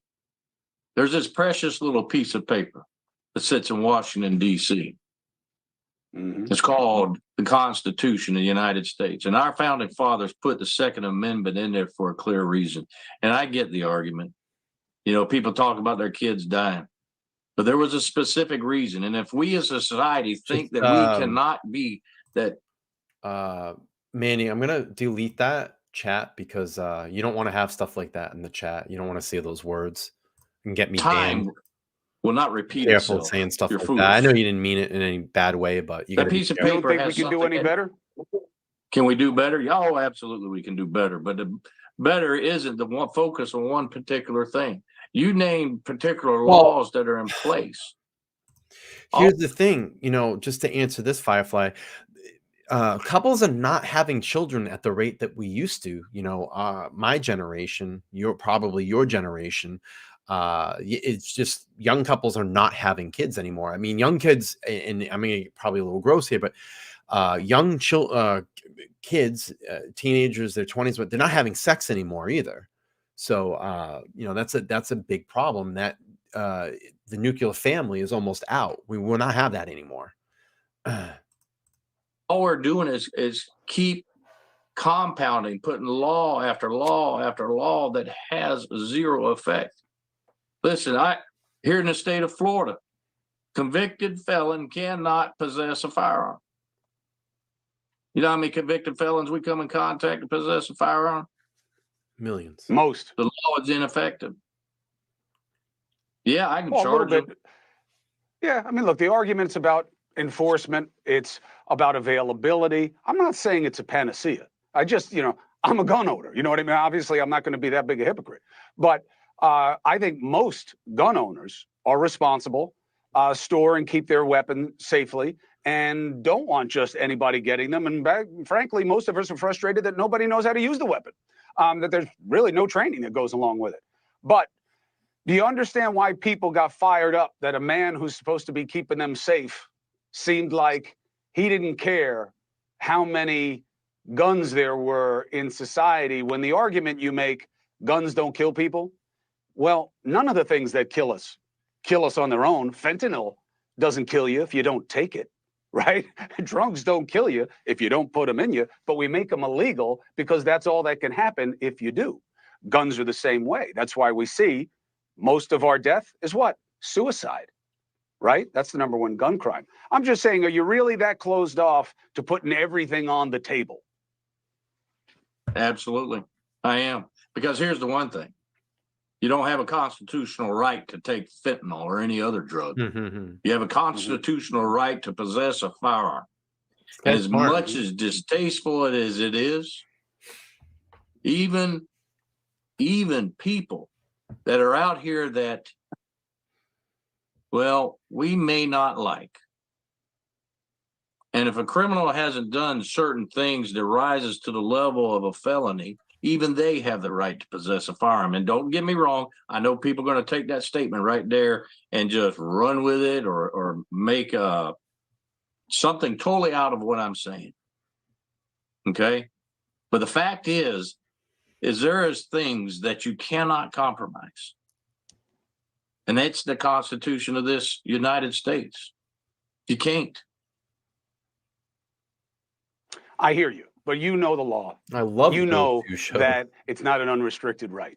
And you know that it's only in recent couldn't history even that we have even a show attached like an Penny individual Hill on right to it TV because its now. People original would get offended. incentive was, of course, derivative of then General Washington, then President Washington, and his right for a well-organized and regulated and armed militia, so he didn't have to keep giving them weapons. So we've evolved or devolved, depending on your politics. But I just know that we can do better. And when somebody's in charge of keeping us safe, we just hope that they're as open-minded as well, even though you don't create the laws, but you do have to I execute. think, just to answer your question here, I think they were all killed on the same day, but the bodies were dumped 3 days apart to make it seem like they weren't all together. That's probably what they tried to do.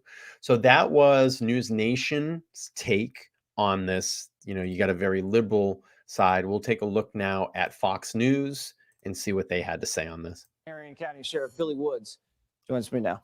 Billy, where did tough love go in society? It left a long time ago, Jesse. That's what's disappointing. You know, I've been doing this for 33 years in law enforcement. And in those 33 years, it has diminished greatly. And that's what's infuriating. You know, we in law enforcement, we talk about this all the time, but nobody listens. And you just put out there what I said. They want to blame something else. They want to point the finger at something else. And truthfully, I get tired of it. I get tired of it every single day. You know, I don't just utter words. When I talk about schools, it's stuff that I see. It's stuff that I've experienced. These kids today, and I ain't saying every one of them, and I'm not blaming the teachers. The teachers do a phenomenal job. It's all the discipline that the system lacks to hang on them. It was canceled in 1995. Fails to recognize it. And then solve the problem. And the problem is, you know, we look at the shootings. It breaks your heart, number one. Today, I went through a lot of emotions, anger, you name it.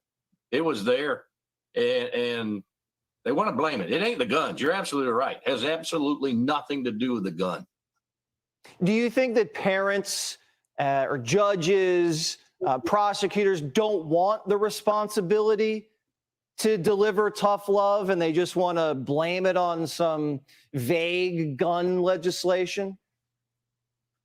I don't know if they don't want it. I don't think they just don't have the courage to do it, to stand up to whatever is pushing on them to say don't do it and have I don't want to say no feelings. You got feelings for anything. You heard me. I love my boys. But I wanted to make sure that they succeeded in life and didn't get in trouble. The only way you're going to accomplish that is so that they understand that there's consequences to their actions. And look, I get it. You teach children as much as you want out there, and there's going to be some that absolutely do not listen to you. They're going to be an adult, and you got good parents out there that shows them the way, and they stray away. But I'm talking, they absolutely ignore it. It's a combination of things, Jesse. It's a lack of parenting in the home. It's the families. It's lack of them standing up. They want to be a best friend, or they want to let their kid go and do everything. Here's what I've seen in the last 33 years increase. What happens here an awful lot of time, we have local cinemas around here, and around 10 o'clock, so the parents can go do stuff. You know what they do? They go and drop them off at a cinema. That's their daycare for the evening while they go and do stuff. And then leave it to us in law enforcement to respond there and take care of them. Then they yell at us for even putting handcuffs on them because they just broke into the vehicle that's in that parking lot. Do you ever confront the parents? Oh, absolutely. What do they say? They blame us. They either blame us or their kid didn't do it or they put it off. I had one parent. I'll make this quick for you because I love this dad. And it was one evening about halfway through my career. They had stolen a vehicle. We called them in the parking lot of a cinema. We called each of the parents because they had stolen their uncle's car. Thank you. And the last kid's dad shows up, walks over there. And of course, the uncle didn't want to do anything, but dad shows up, looks at his son and says, "Get your ass in my car." And that's all he said. Didn't even acknowledge us. And then he about drove off. He turned around and says, "Officers, I apologize. Be assured I'll take care of the problem." Yeah. That's a parent. And combined That's with a good point, Chosen. Whatever happened to the DARE programs? Yeah, well, we don't have that anymore. Remember, police are bad. We need to defund all that. Defund all those programs. It's the lacks of these school districts out here who want to hide. This is what I see. A lot of time hide what these kids are doing. And I mentioned that I have one particular local media or print media, let's put it that way. A print one wants to criticize myself and another police chief here in Marion County for us putting the photos of kids up on a screen, on our social media to say, hey, look, everybody, this one right here is doing stuff wrong, is doing stuff in your neighborhood. And if he or she's hanging out with your kid, you need to know about it. Right. That's part of the problem. Yeah, the media is definitely a big part of the problem. Trust me, I know almost better than anybody. Well, Sheriff, thank you so much. And we wish you could be the sheriff in every county in the country with that kind of attitude. I love the passion. I love your heart. And thank you for joining us, and have a happy Easter weekend. All right. And that's it. That is the perspective of the sheriff. So listen, we got I just want to bring some attention to both of those cases this evening. I'm sorry I went off a little bit of a tangent in the middle of the show about my family and fatherless problems, but I felt like it was warranted and relative to what was going on in this case. Tomorrow night we have Koberger. We're going to get back into that. I'm going to drop the link here in the chat so you guys can go over and hook up with that. As a reminder, that'll be 8:30 p.m. Eastern Standard Time. And before I go, I just want to see, let me get a show of ones or twos in the chat. Do you find the programming on Tuesdays and Thursdays to be valuable? Is it something that you're interested in? Tuesdays we've been doing kind of serial killer recaps, and Thursdays we've been doing the interrogation videos. Give me a 1 if you feel it's valuable, or a 2 if I should switch the programming. I just want to know what you think. Give me some feedback. 1 if you find that programming valuable, or 2, should I try something different? I'm getting a lot of 1s. Okay, so you guys all like what I'm doing. Okay. Because I just tend to see that those shows are very light on the traffic. I don't mind performing. I don't mind coming live for the people that are going to be here. But I notice, like, if it's not a Koberger show, it tends to be a very light traffic night. Now, I'm wondering, is it something that is maybe the nights I'm streaming on? Maybe I go back to like Sunday, Tuesday, Friday, or I don't know, something like that. I'm just not. I'm trying to get the maximum coverage I can for my channel.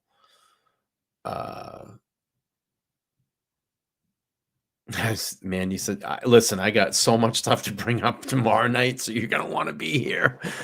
I just think it's strange. This is what I find that is extremely strange, and I'm gonna probably do a little YouTube bitching right now. So if someone from YouTube is watching me right now, maybe they can give my channel a little bit of a push. The thing that I find very strange is there's a handful of channels, because that's what I kind of research and do. We're all doing the same similar content. Okay. And it's funny because I study these things and I look at it. So let's say I do a Brian Koberger video.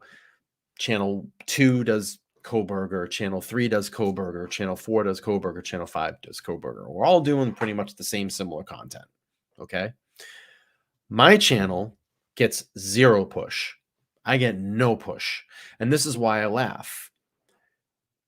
I have what, 31, almost 3,200 subscribers right now. Okay. Then I watch a channel that has 70,000 subscribers on it. And they're doing the same story that I'm doing. They drop that video, it goes pew into the algorithm and just carries like a mother, and they have 100,000 views on it. I do a better video with better thumbnails and better narration of the content, and I can get like 500 views. I don't get it. And it's funny because I watch a channel called Think Media.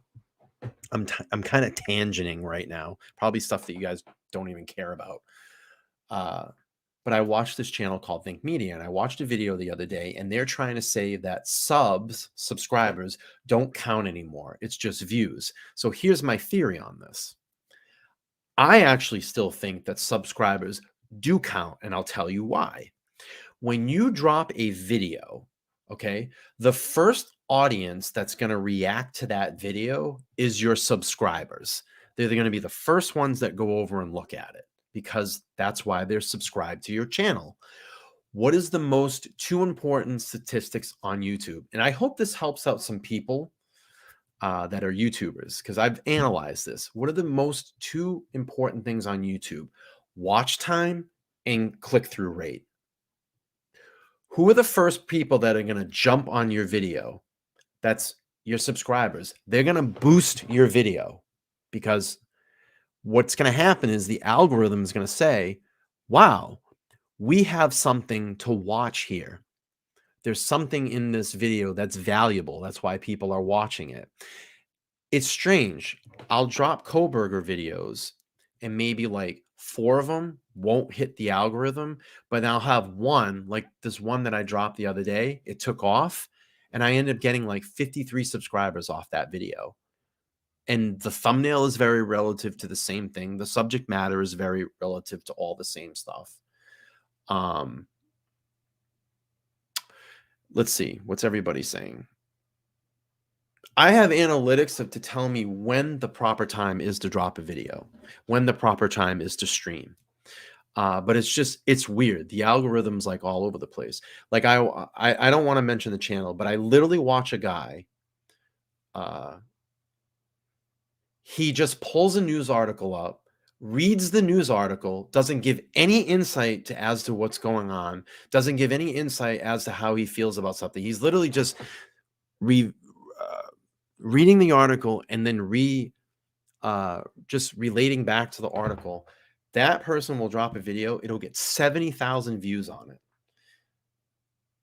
And that's why I don't really film a lot of videos. That's why I just like to go live. It's just easier for me, and then just re-upload them. But then it's like I do this same similar content, if not better content than that person, and I'll get like 500 views. It's weird, man. It's a weird thing. Subs count. I still think subs do count. I still think subs count. Let's see. Seriously, MJ, on other channels, if I mention TOI, they don't say anything. But if I come here, Brian is always telling people to check them out. Let's see. How sausage is made. True KB. Let me go up and see. Kristen says, I've noticed other people don't promote you like you promote them. Yeah, that's fine. You know, the only person that's going to promote you is yourself. That's it. You have to work hard at this and then hope that it catches. And believe me, there's some days that I just feel like shutting my channel down and never doing this again. But if I did that, my life would be pretty boring because I have nothing to do. Experiment. I don't even know how to experiment. Many creators don't do set days. I suggest going with the flow around your schedule. People like Brian discussing Brian. I think it's YouTube algorithm. Yeah, it's messed up. I literally watch channels that went from Jesus content to Koberger, and in one video, that person took off. It's crazy. It's crazy. It's not going to help. It's not going to help. The hardest thing in YouTube is getting a subscriber. It's the hardest thing to do. It's not clicks. It's not views. It's the hardest thing to do. and I want to push this channel, but it's very slow gaining that traction. So, you know, I've been trying to think, you know, what else can I do? Is it the content? Is it, you know, I know I have my loyals. You guys always show up. I love it. That's great. But I want to make this channel huge. I want to make it big. Yeah, it is annoying. It's annoying. Brian does so much for the channel with the whole experience. Yeah, you know, and that's the thing is like, yeah, Teresa got it. Bro went from Jesus to Koberger and overnight literally blew up. And all he's literally doing is polling a new, and I read the comments and like, oh my God, I'm so glad you updated us on this. What's going on? So good. You're pulling an article up and reading it, dude. That's it. Shorts. Okay, so here's the thing about shorts. Shorts hold no value because what's going to happen is the subscribers that come there are only going to click for an 8-second clip. They're not going to watch long form content on your channel. You guys are here for live shows. You guys are here for long form content. A long form content subscriber is better in the end because they're invested in you. You come here for me and the content, but I think more for me.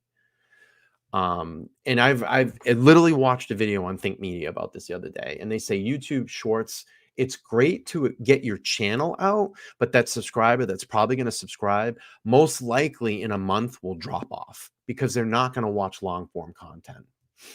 So I don't do YouTube Shorts. I don't like doing it. It does no value.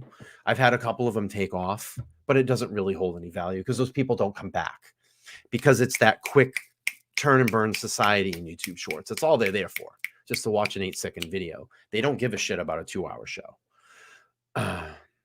I did double in a month. Yeah, I know. It's just, I think I'm getting a little antsy right now. That's probably a little bit of it. I have to kind of pull myself back in and just say, keep doing what you're doing. It's going to happen. Don't worry. You know, it's frustrating. It gets frustrating as a YouTuber because you want to be that 100,000 subscriber channel. And then sometimes you look at some of those channels and you go, really? This fucking person's 100,000 subscribers?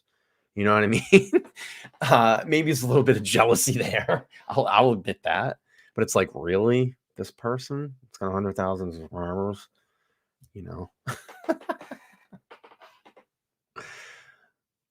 Yeah. Yeah, I know. I've watched a little bit. Teresa says, I want to hear Brian read articles. You want me to read articles in the Boston accent? Yeah, shorts. I don't know. I think when YouTube started playing around with all that, it just really screwed the algorithm. Now they're saying that what are they saying? That the algorithm has changed again. And that's the whole thing about subs. Subs matter 100%. That creates your first initial push on a video and creates the first initial watch and click on a video. The thing that I find always strange too is this. If I drop a 2-hour episode, okay, if I re-upload a 2-hour episode, the average watch time on that is 20 minutes. If I do an 8-minute video, the average watch time on it is 4 minutes. If I do a 4-minute video, the average watch time is 2 minutes. That shows you like the attention span of people now. It's shrunk.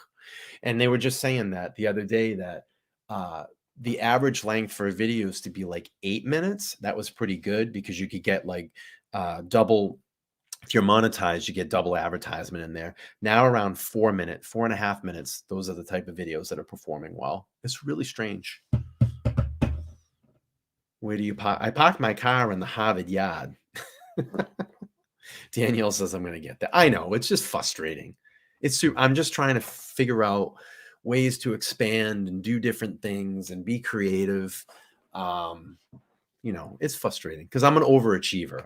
I want to do well and I want this to succeed and I want everybody on here to be happy, you know, with what we're doing here. You know, so I care. I really do care. I could never shut my channel down. No way in hell. Couldn't do it. Couldn't drag me away.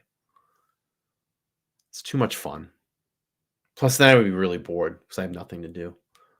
You want to hear a story? I'll tell you about a dating story. Maybe she's watching because she does know I have a channel. I'm not going to mention her name. So I met this girl off one of the dating apps, you know, and I find it funny because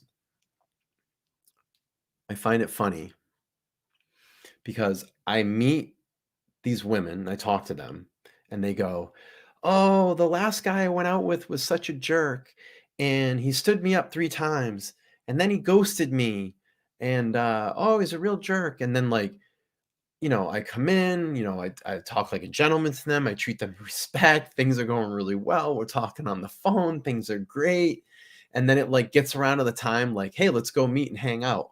They ghost me. It's crazy. I don't get it. I don't get it. I'm gonna give up on dating, I think. I'm just gonna be like a hermit. Thank you guys. I see everything. You said you're promoting me. I appreciate that. I can't figure that whole thing out. Dating is weird too.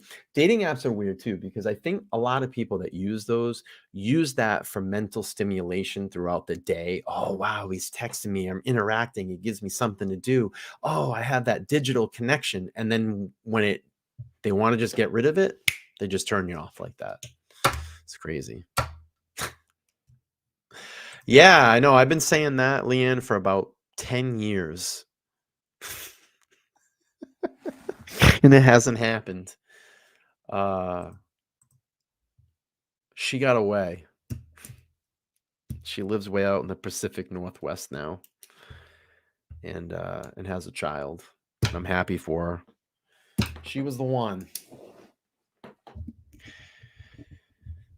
Yeah, she was the one. That one was a hard study to figure that one out. Anyway, it's terrible. Dating sucks. Dating sucks so bad. I live in the Northeast. I'm in Massachusetts. Yeah, it does, doesn't it? I try not to figure it out anymore. I've given up on Dr. Bob says back to the third rail. I don't think Dr. Bob likes when I talk about my personal life. Oh, boy. It's hard to find chemistry anywhere with people anymore. And then I literally, like, when I see people, like, walking down the street holding hands, I'm like, ugh, I get, like, sick. I'm like, how does this happen?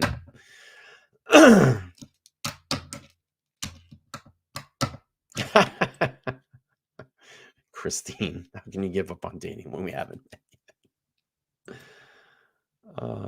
Start a separate dating channel. What? So I can go on there and rant? You all suck. Most chicks entertain the idea to online. They know they got it, but it gets too nervous to meet and they act busy. Yeah. Dump the facial hair. It may help. I am not cutting my beard. Hell no. Hell no. I've worked too hard on this. I got a year. I got a year to put in. I go till August, and then I'm going to discover if I'm going to. The beard is not a problem.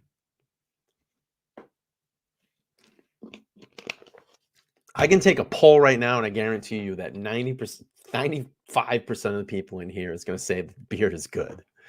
Leanne just said it. It's a sign of being a man. Oh boy, Mama says the last guy I dated pulled his blank out after I shook his hand goodnight. Also, women love beards. Don't cut it. Love and True Crime says there's nothing wrong with facial hair as long as it's not a mess. And mine is definitely not a mess. This is perfectly cultivated. I've worked hard on this. Steve says, all good. I'm a single idiot too. Well, Steve, I can see your picture. You look like a handsome guy. You should have no problem getting, whatever you prefer, the men or the ladies. I don't know what people are into, but I don't think you would have an issue. You look like hey, ladies, Steve, or men, I don't know what your preference is, but Steve's a single guy too. Maybe you hit him up. We can do matchmaker here. Manny Joe says, "Did you shake the right hand?" That's hilarious. This is great. I think the Saturday night chats are fun when I can come on and we can do this. I like just letting. I like sometimes not having to do like such a serious show. Yeah. So she says, if you're growing, it's your obligation to do so. Absolutely. Oh boy. Firefly says, yeah, my last actual date did not go well. Very discouraging. Yeah, dating is weird.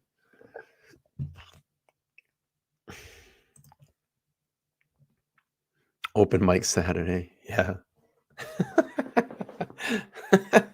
So tomorrow we're going to get back into Koberger. I have a lot to go over there, a lot of speculation, a lot of opinions of what's going on. I'm sure you guys have all been following what's going on out there.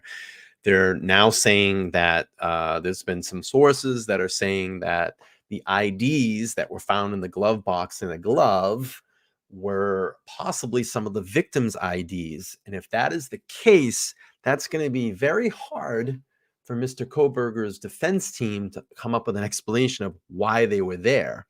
Also, as you guys and ladies know, that I recently just dropped a video about Pennsylvania police are now looking into cold cases. And I know a few of you have been emailing me about that.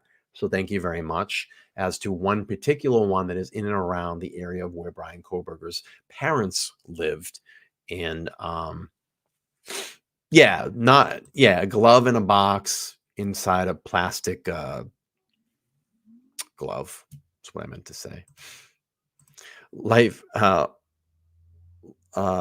True Crimes is dating a man that can't grow a beard. You find out they are only half the man. Yeah, in a glove in a box. So, inside sources are saying that. It's crazy. This is a very seesaw battle. It's like seesaw information. One day you feel like it's information that comes out that a source might leak. It's for the prosecution, and then you have a source that might leak for the defense, and it's really, really crazy. I still think there's a lot of compiling evidence against Koberger. I feel like they have the right person in custody for this crime. So we can talk about that all tomorrow night. What else do we want to do? I have a little bit more time. Let's do something. Let's have some fun. What can we do? What's fun? You want to watch interrogation, or we can do, I know there's been some update in the Steve Smith autopsy. I was looking at some of that today. I don't know. What do we want to do? What can we do? You want to do Steve says, I was addicted to partying for years, didn't care about relationships. Couples around me were always fighting. I know what we can do. Let's do something fun. Let's do let's do this. I haven't watched one of these in a while. You guys want to watch a TCAP episode? This is Chris Hansen. You have a seat over here. Want to watch some TCAP episodes? This guy came to talk to a girl. Yeah, I saw that. I did see that. It was interesting. Not much more on that case right now. Let's watch a TCAP episode. I haven't seen that forever. You know what I like is the pizza guy. Do you want to sit down and have a slice of pizza? Yeah, take a seat. Why don't you have a seat? Let's watch a TCAP episode. Let's watch this guy. Let's see. This guy right here, his name. This guy's from Massachusetts. Hilarious. I don't know if I'm gonna get bagged for this, but we'll pull this up. Your morning coffee. Hot. Delicious. delicious. Comforting. But nothing else. All right, let's play. I buy the same products you do, give me a commercial. only I get them much cheaper. I save hundreds of dollars a month. Should watch by doing this. the bag. What do you have? Garlic knots, zippidoos, and condoms. What kind of night did you have planned?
Oh, I think they let me back.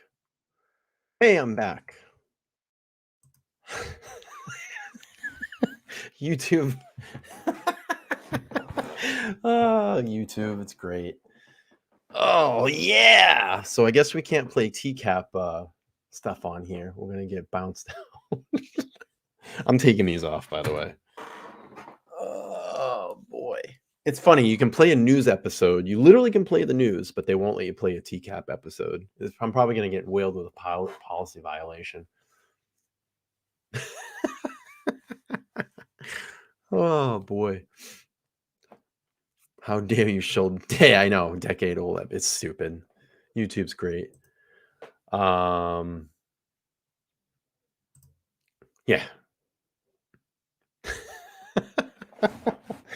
It's crazy. You can literally watch news episodes of like copywritten material. God forbid you watch an old TCAP episode. Stupid.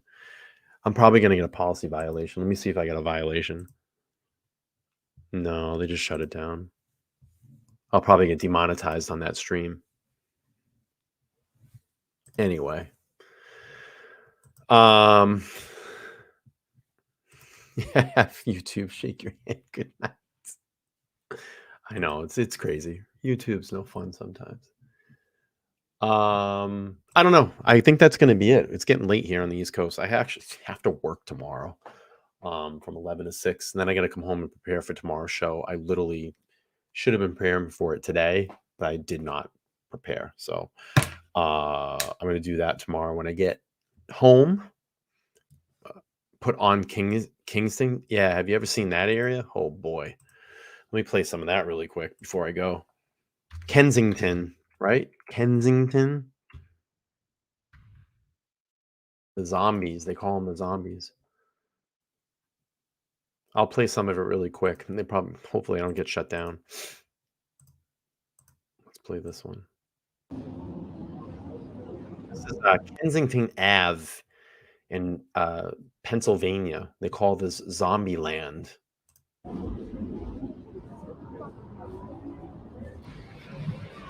Bad it is.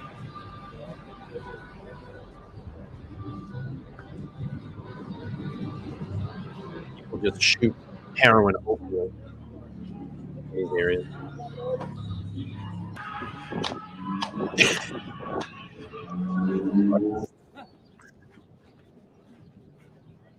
These are all people that are knotted out on drugs. Oh, I thought it was getting shut down again. Shout out to, I don't know whose channel this is, though. Shout out to Certified CEO footage.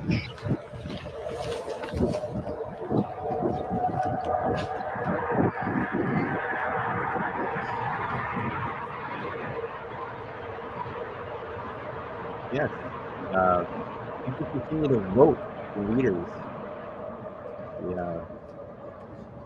The leaders in power that run these cities. It's terrible.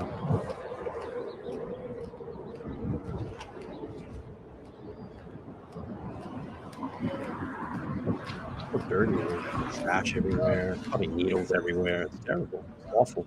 Awful conditions.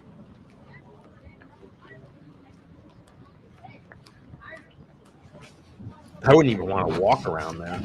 At this very moment, you may have pounds of food trapped in your digestive system, aiming to destroy your precious health. That's why doctors.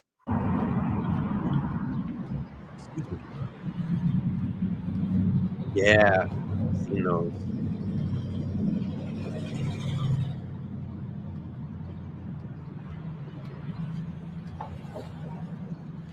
Let me see if I can speed it up a little bit. Get to people.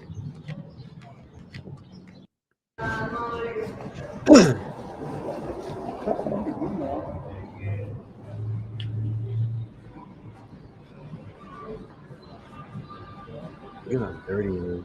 Look at that. Look at all people just shooting up right there. It's crazy.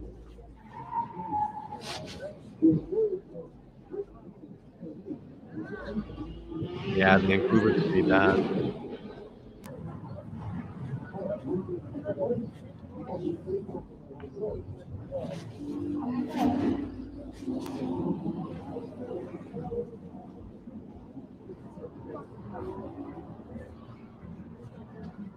This is actually a pretty mild video. I've seen some pretty bad ones.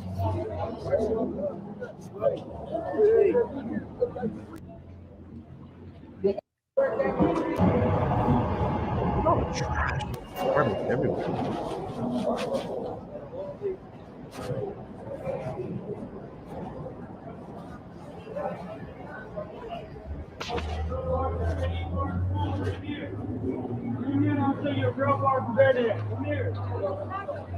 I'd just be afraid walking around, like, step on a needle or get stabbed with a needle. Or it's sad, you know. It's sad that people have to live with it. My heart goes out to these people. You know, they clearly have mental illnesses. And this guy's a security guard walking up to businesses. Yeah, Terry, that's a great point. It's sad, you know. I feel bad.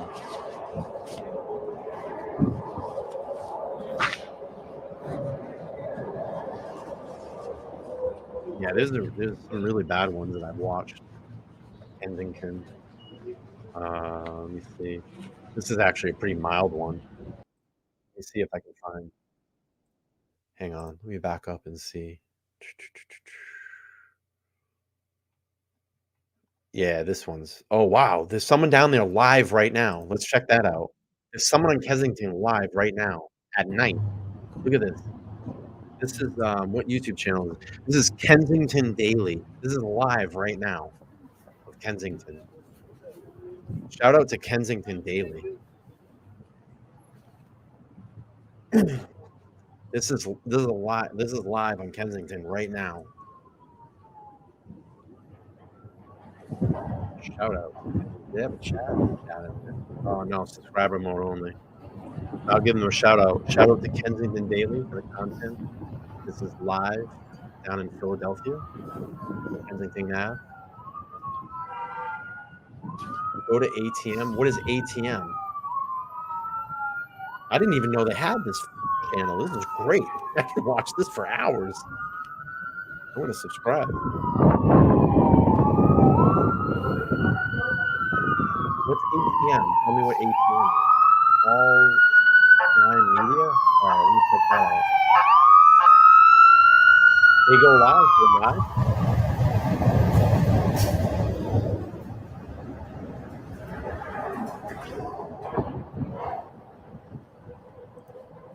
Oh, all-time media? They're not live right now, though.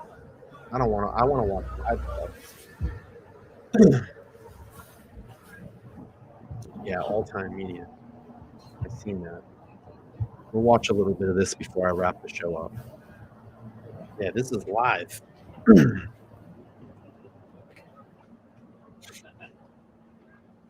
There's another one that I watch. These guys go around in like their regular car and they follow around like police cars and listen to the scanner and go out to like where crimes are happening.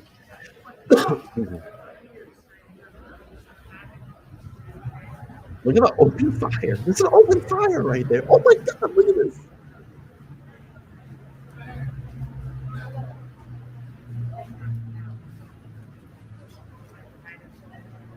Yeah, I like that though. I like the discovery of live. It's the same thing like watching a live show. That's what I like about it. Look at this guy. Oh my God. Right there. Here. It's a belt buckle cam. Yeah, we'll watch a couple more minutes of this and then I gotta wrap it up. I do have to work tomorrow, so.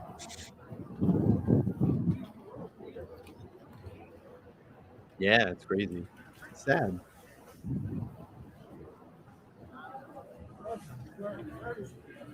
Yep, that's basically what they do. There's a movie called Nightcrawler with what the heck is that guy's name? Jake Gyllenhaal. It's pretty crazy. Kensington is in Pennsylvania. It's Philadelphia. It's a very, very bad area of Philly. Kensington Ave. You can look up videos of it. Look at the fires, guys. Crazy.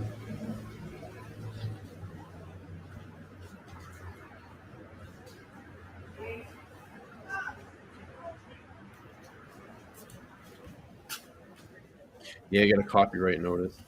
Your stream was interrupted. Cash App counter from is killed. Due to the copyright match, your stream was interrupted. Streams are interrupted when copyright content is being detected. After copyright material is no longer being streamed, streams will automatically re-enable. Yeah, it's a good flick. We'll play through a couple more minutes here, about 4 more minutes. We'll go to 11 o'clock and then we'll shut this one down, guys.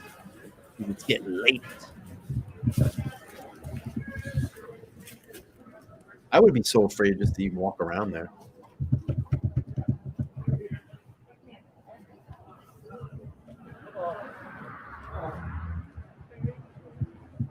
It's actually pretty tame.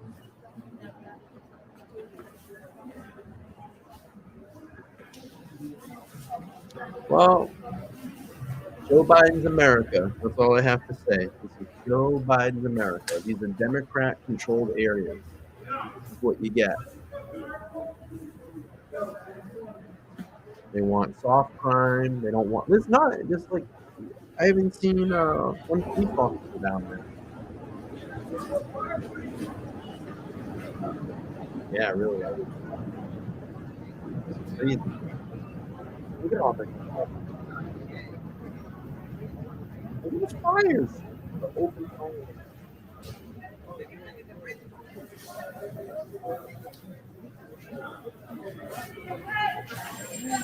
It's sad these people have to live like this.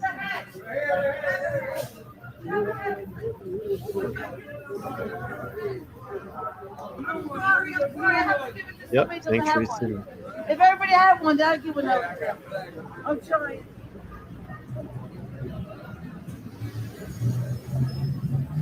Oh, wait a minute. I gotta bring it back with my bag.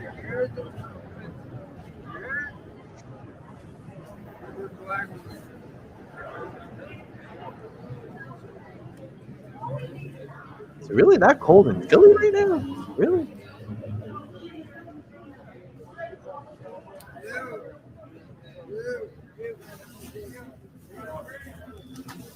Oh, garbage.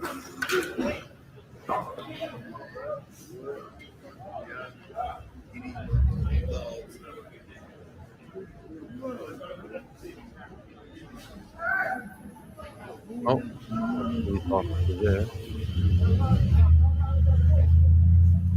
Need to put the fire out, I think, probably.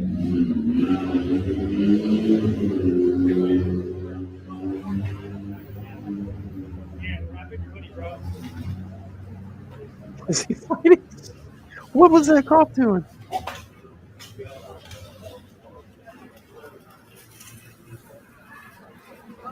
I believe it. It's all propaganda stuff, yeah.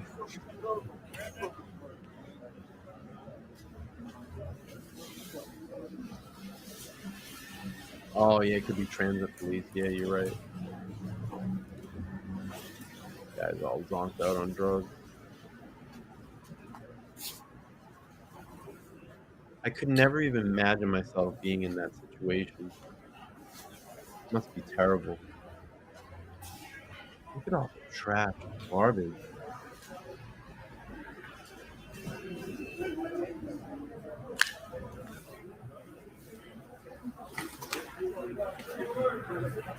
Yeah, he was smoking a cigar. I caught that. I think he was lighting it.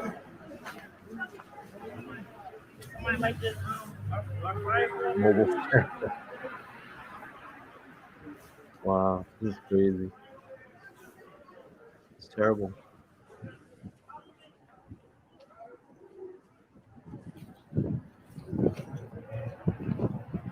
All right, we've hit 11 o'clock. I'm gonna call this one a night. I'll be back tomorrow. We'll do Coburger tomorrow. Sundays are the big shows. Hey, I appreciate everybody hanging out. You know, casual Saturday night stream, no real agenda. I want to get bring those two cases some attention. Hey, listen, we got shut down. I talked some personal life stuff tonight, and we got to watch the zombies of Kensington Ave.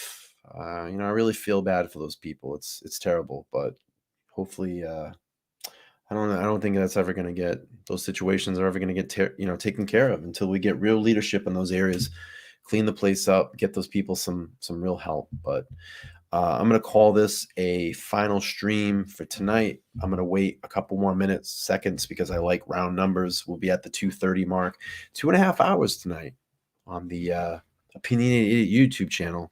Free form Saturday night, no real agenda. I appreciate all of you here that hung out this evening. Listen, you all have a happy Easter tomorrow if you celebrate Easter or whatever holiday you prefer to celebrate. Hope everybody has a good day. I will be back tomorrow night, 8:30 p.m. Eastern Standard Time. I'll see you all there. If anybody wants to get in touch with me, you know my email address. Just drop me an email. I always respond. Thanks, guys. Thank you so much. It was fun. It's fun to kind of goof around a little bit tonight, not be so serious. All right, guys and ladies and gentlemen, have all a great night. Like I said, if anybody wants to reach out, you can email me, theopinionatedidiot@gmail.com. If you're new here, subscribe, hit that subscribe button, give this a thumbs up on the way out. And in this description below, if anybody wants to send any fail mail, my personal P.O. box is in there as well, too. All right, folks, wrap it up. Have a good night. Bye.